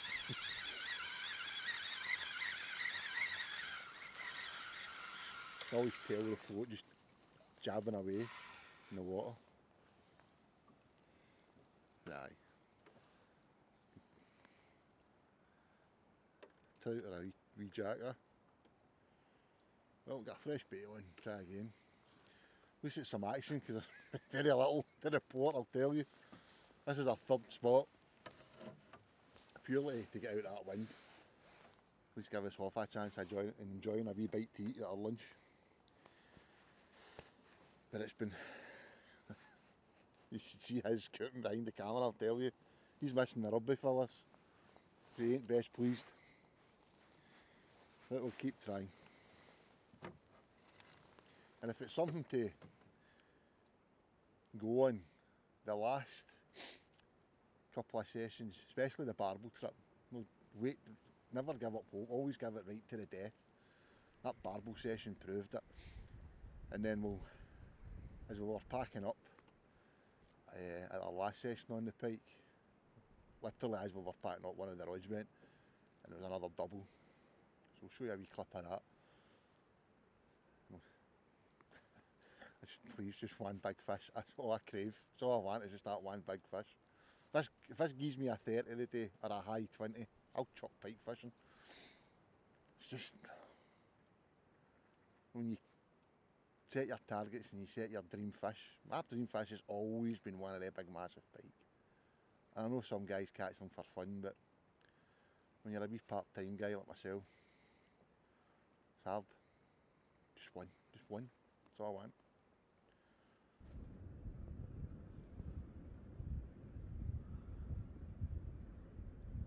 If ever there was an angler on the verge of chucking it and taking up stamp collecting, that's it there.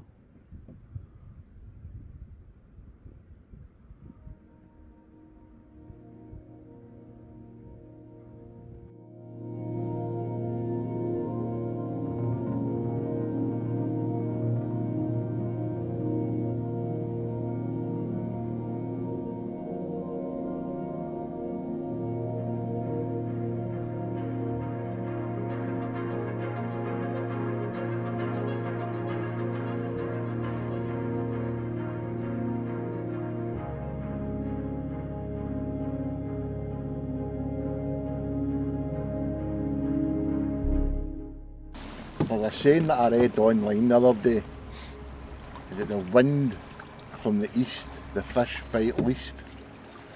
Well, in today's case, fish don't bite at all. March on Menteith seems to be pretty poor for myself, and as it turns out, Alex as well, apart from last March when he got that big 26 pounder. Not a run the day, not a single run from a pike, we don't think. Anything we have had, we think it's been trout. It's just been grim. Worst day on Menteith that I've experienced, and I think what, the 3 years I've been fishing. That's fishing, I suppose. We can't win them all. I can't win anything. Comes to this big bloody pike. But we've come up with a plan, another one, and we're both off working Monday, so we're going to give it one last go, and then we'll be dusting down the fly gear for the brown trout. So we'll see he's back in the bank.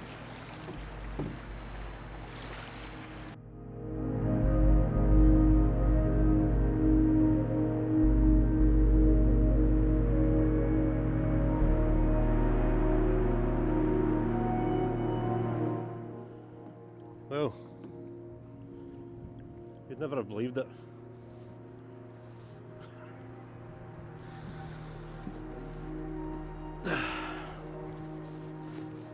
What a mess it's made.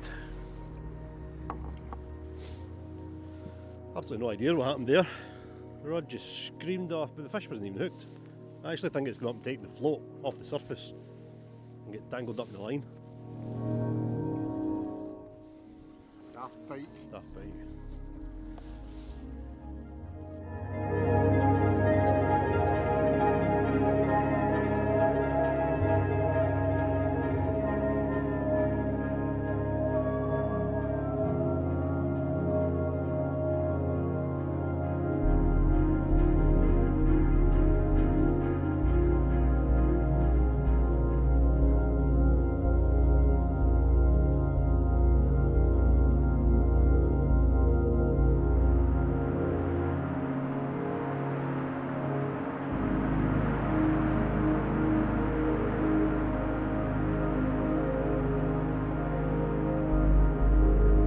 Monster.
So here we are, back where we started this video. My teeth was a bit of a blowout. And we've been here 5 or 10 minutes. First run, first fish. Another small one, but you know what? It's getting to that stage that I really don't mind what size they are. Some people would call that a jack. I think it's borderline. About 7 or 8 pounds, so I suppose it all depends what you class as a jack. But again, just like the other day, stunning condition fish. Not a mark on it. Not a, well, a lot of bad damage to that tail, I suppose, but... And again, look, quite chunky. Still chunky.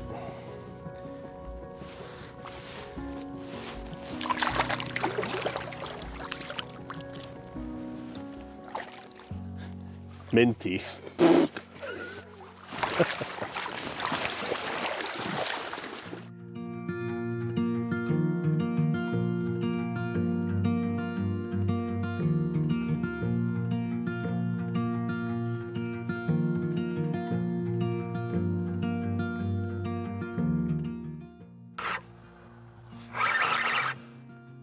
Oh.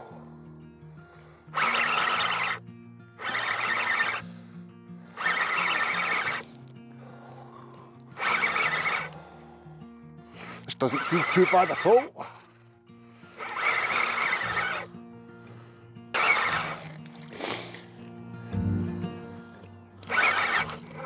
Oh, this feels heavy. Oh, please. Please, please, please, please, please. So it'll be £5 then. Probably.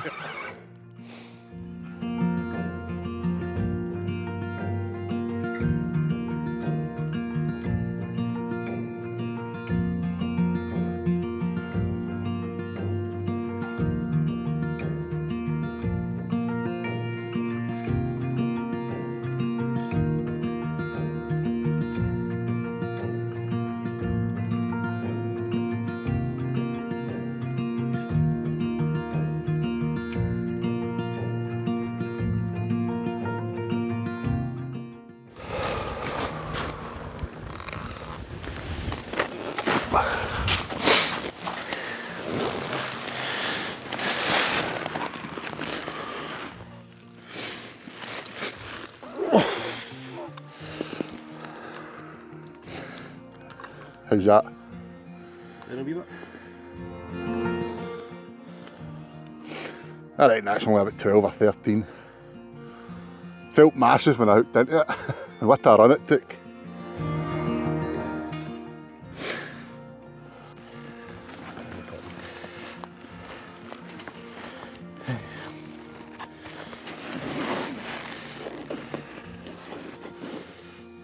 So what's that?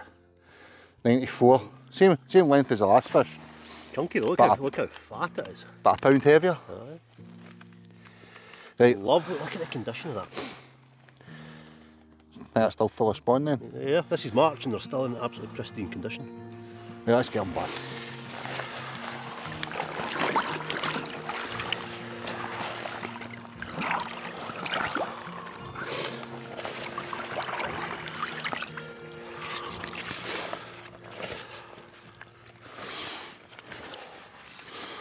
Let her recover. We'll get her back. A chaotic morning, isn't it? Say that again. It's been a chaotic morning.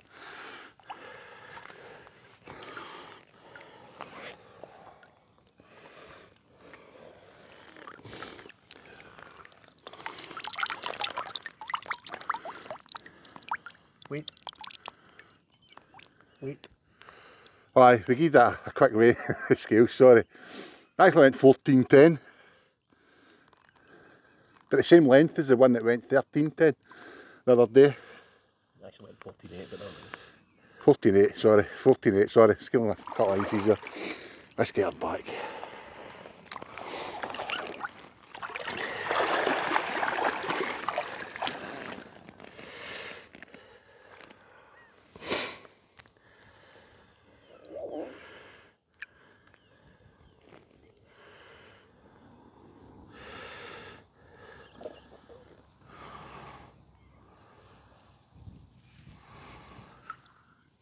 But a bigger one.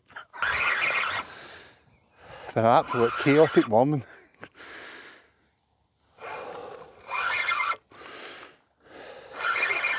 Feels like another jack.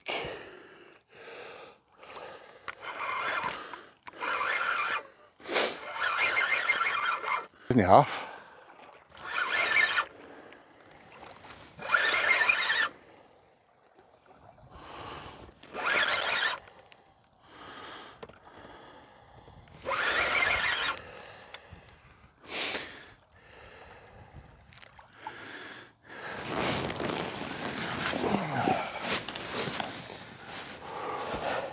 Finally, a chance to sit down.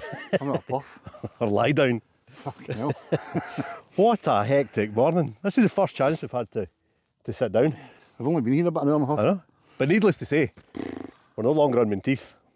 What a letdown that was. A weather. Aye, easterly winds. Strong easterly winds. Absolutely killed it for everyone. Went up with a jack each, I think, wasn't it?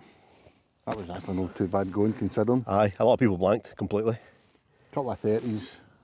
Aye, 30 each on both days. Both days, Yeah. and 220s on both days or something like that. But anyway, we're back to Enough of that. where I know. You can keep your Menteith as well. But we're back where we started this video, because this probably, we keep saying this will be the last session, but this probably will be the last session. And we kind of thought, let's just end it catching fish. We caught fish the last time we were here. Plenty of them. They weren't very big, but who cares? I just want to catch fish. He goes and gets a mid-double straight away. Is that the biggest fish you've had this winter? 14.8 was it? Close to it, isn't it? It is, 14.8. Yeah. I'm delighted with it. I mean, just to come down and get runs and catch fish, it's a bonus, man. It's not a bonus. It's not a bonus. It's what you come for. That's the aim of the game, innit? But for us, the way things have been going this winter, it feels like a bonus. Just happy to be catching anything. And a relief. We're nowhere near that 20 pounder, that 25 pounder that we've been aiming for. We've kind of resigned ourselves to defeat on that one. I don't think it's going to happen. Today. But you never know. I mean, you just never know. It might be the last fish of the whole winter. But a couple of years ago, when I got my, that's my right. 20 pound two in it, it was literally the last couple of years a day late ago. On the last session of In the last session of of the winter. So it might happen, you never know. But aye, 4 fish so far today. 9 fish on the previous session we had here. Unfortunately, we can't show you where it is. You might have gathered that. It's a secret. It's a secret. It's a secret. But aye. And for good reason as well. For good reason as well.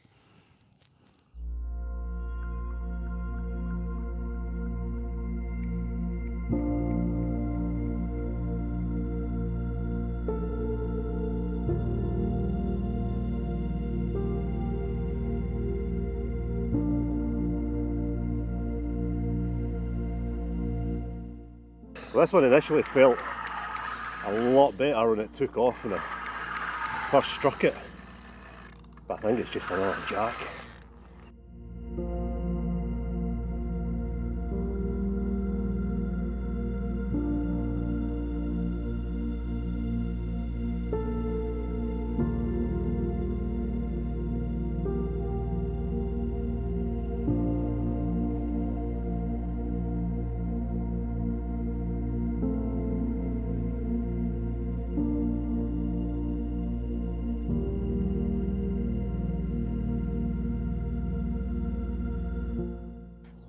So a wee bit of a lull in proceedings there. It's nice to have each other have a seat. Then my rod tore off. Got this fish in the net. Gordon's rod tore off. Unfortunately, Gordon's fish dropped the bait. But mine, they're getting a wee bit bigger. I still don't know if it's a double. It's not worth weighing. But it is probably the biggest that I've had so far. It's lively. I'm going to say that's touching 10 pounds. It's definitely my biggest of the last couple of days, my biggest of the year probably, which just shows how poor it's been lately. There you go. I might get to that double eventually, but that one, yeah, I'm not sure. Let's get her back.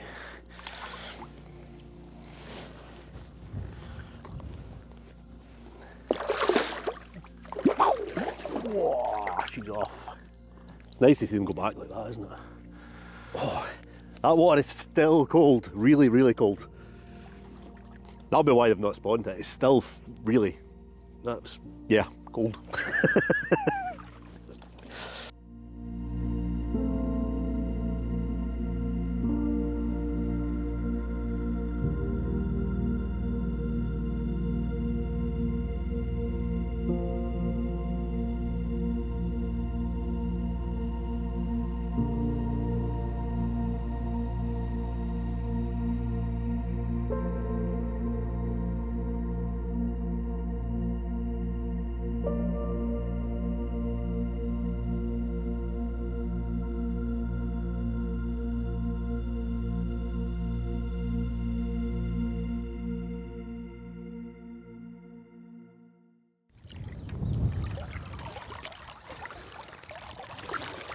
Oh, still a cold easterly wind.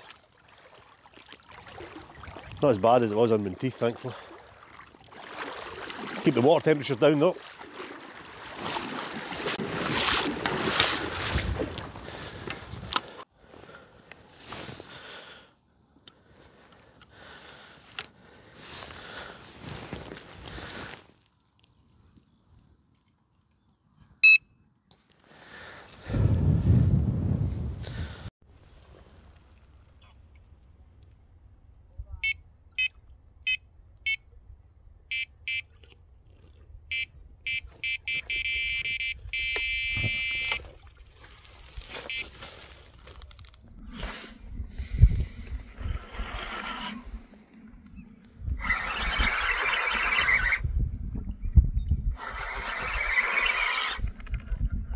Got it.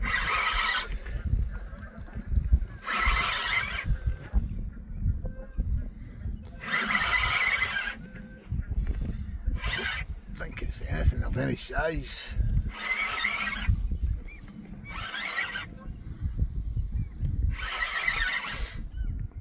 Another jack, one thinks.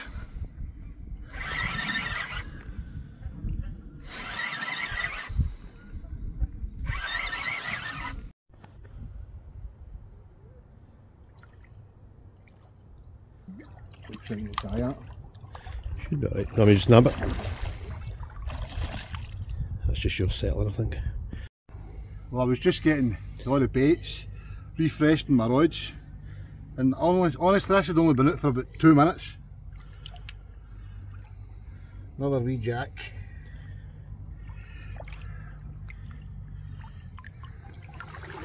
There we go.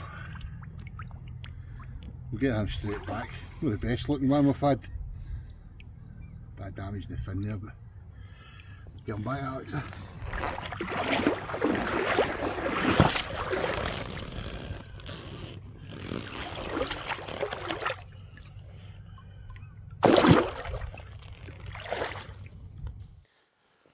Well, today's almost a mirror image of the first session we had here about probably 4 days ago now, 3-4 days ago. Busy spell in the morning and then pretty quiet through the rest of the day, and then come 3 o'clock, exactly the same as what happened then. Gordon's rod screams off, he gets a fish, my rod screams off, and I get a fish. Gordon's looked a little bit tatty. I think that might have maybe started its sort of spawning routines. This one, however, is in absolute pristine condition. It's not big. It might just go double figures. I'll have a quick look at her.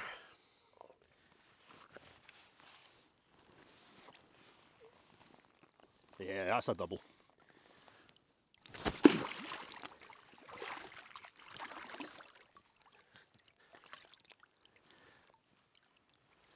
It's a lively double. Only just 10 or 11 there, she's about to go again, I think. Stunning looking fish. Are you giving me a double for that one? I'm giving myself a double for that one. just if ever. Let's get her back. Lovely green colours on that. Look at the colours on that fish. Details in the gill plate. Look at that. Well, it's these wee things we take for granted, isn't it? We're always talking about size, always after 20s. But look at the gold flecks. I don't know if the camera's picking up, but the gold flecks on those scales. The greens, there's blues. Look at the blues in here. That's what we should be admiring rather than the size. I'm just saying that. I'm just saying that because I can't catch it. Over £10. But yeah, stunning looking fish. That's fish number 7, I think, for today. It's fish. Oh well, the last couple of sessions, excluding Menteith, have been a step in the right direction. Definitely a lot better than what we've experienced over the last 4 months or so. Plenty fish. I think that's 16 fish in 2 sessions. Alright, the fish aren't big. The fish moving just out in front of us there. There's fish there. They're starting to move around a little bit. But yeah, we've had a few. I think today's stamp of fish are maybe slightly bigger than what they were 3 days ago. I think the average size today is about £8 or £9. Gordon's nice fish, around about that £14.5 mark. I think 8. 14.5. 14.8. That's the same thing. Oh, sorry. But yeah, it's a welcome relief to actually be catching fish. So much so that he's talking about going back down next week. I'm not sure. I'm not convinced, but As to why, but we'll see. We'll see. All the lochs, every loch, it's been really dry for weeks now. All the lochs are starting to get a little bit low. There's a lot of rain forecast over the next week. It might be worth it, it might be.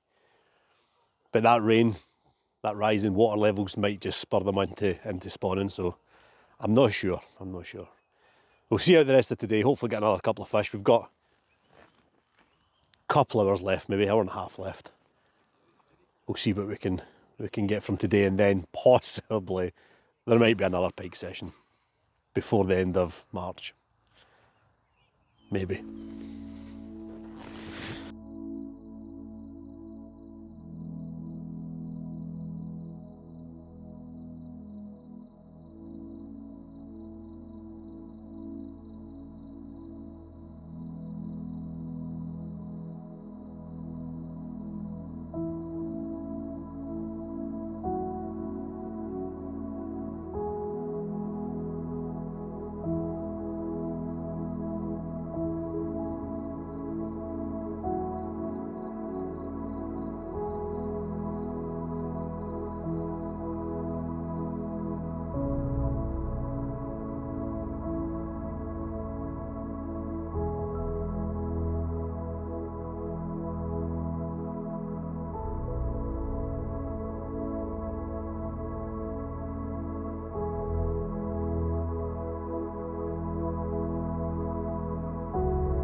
Two runs with me. Minute each other. Managed to hit this one. Gonna have to get in that bank.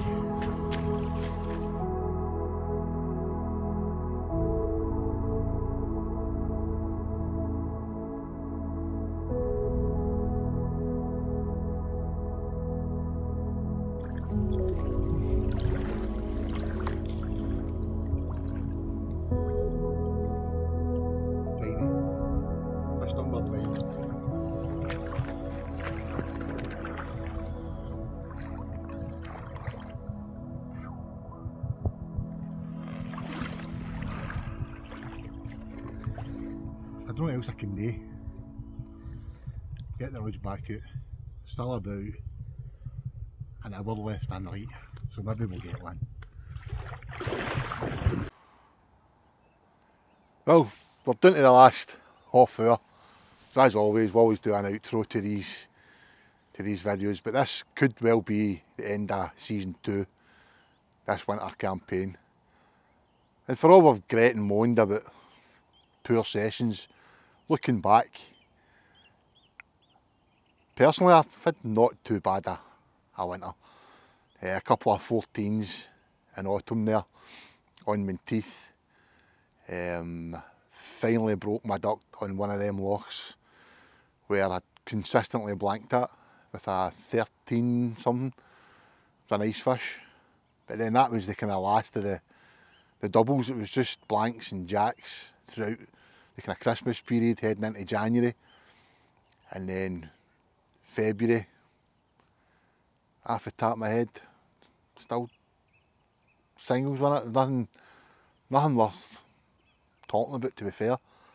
And then this month, Menteith, so it's always a date in the calendar you look forward to. That's all I'm going to mention in that. We looked forward to it, the rest was just a disaster due to the weather. And then where we're at the past couple of sessions, I think we've got 20 fish, 19 fish. A 14-6 being the best. And I think that's the best fish of our winter. At least I caught it. Alex fish that you had there earlier, I think I'm going to get a run. Could this be the one?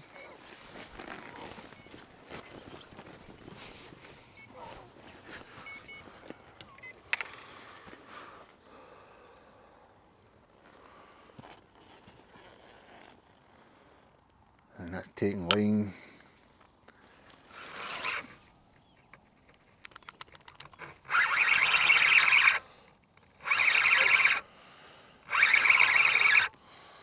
Don't be another jack. That's another jack, isn't it? That's bollocks, man. That could have been the dream ending.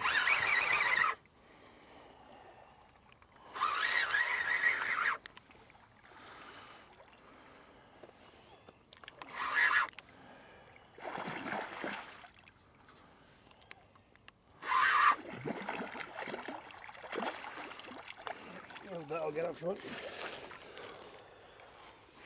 You get the full sets there, aye?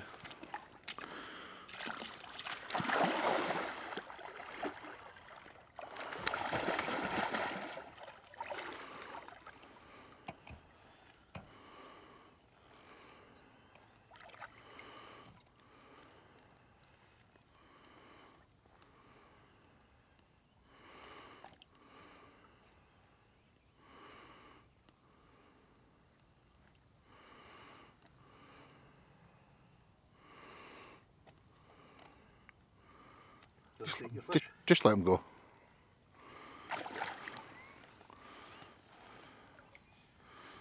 There we go. Thought we were nearly going to have the dream finish here.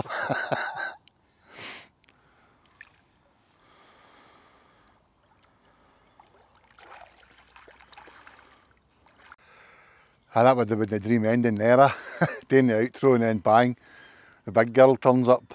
But it wasn't to be. That's that rod back out with a fresh bait on it.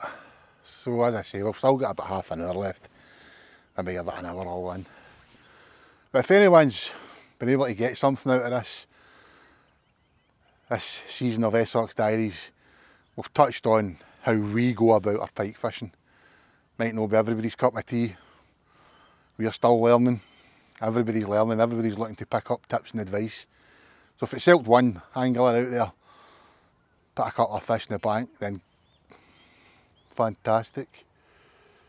There's nobody else here, by the way, this is genuine. There's nobody pulling the lines or anything like that. But the fish is our last season, our last session on the pike. Then there's always next year. But our attention is going to start turning towards tench and trout and his daft roach. Still trying to get that ticked off. So a lot to look forward to, and our new sib, that'll be getting ordered shortly as well. That'll put us on some good waters for the perch as well. Really looking forward to the perch fishing. So, see you next time. I'm away, see if that's on.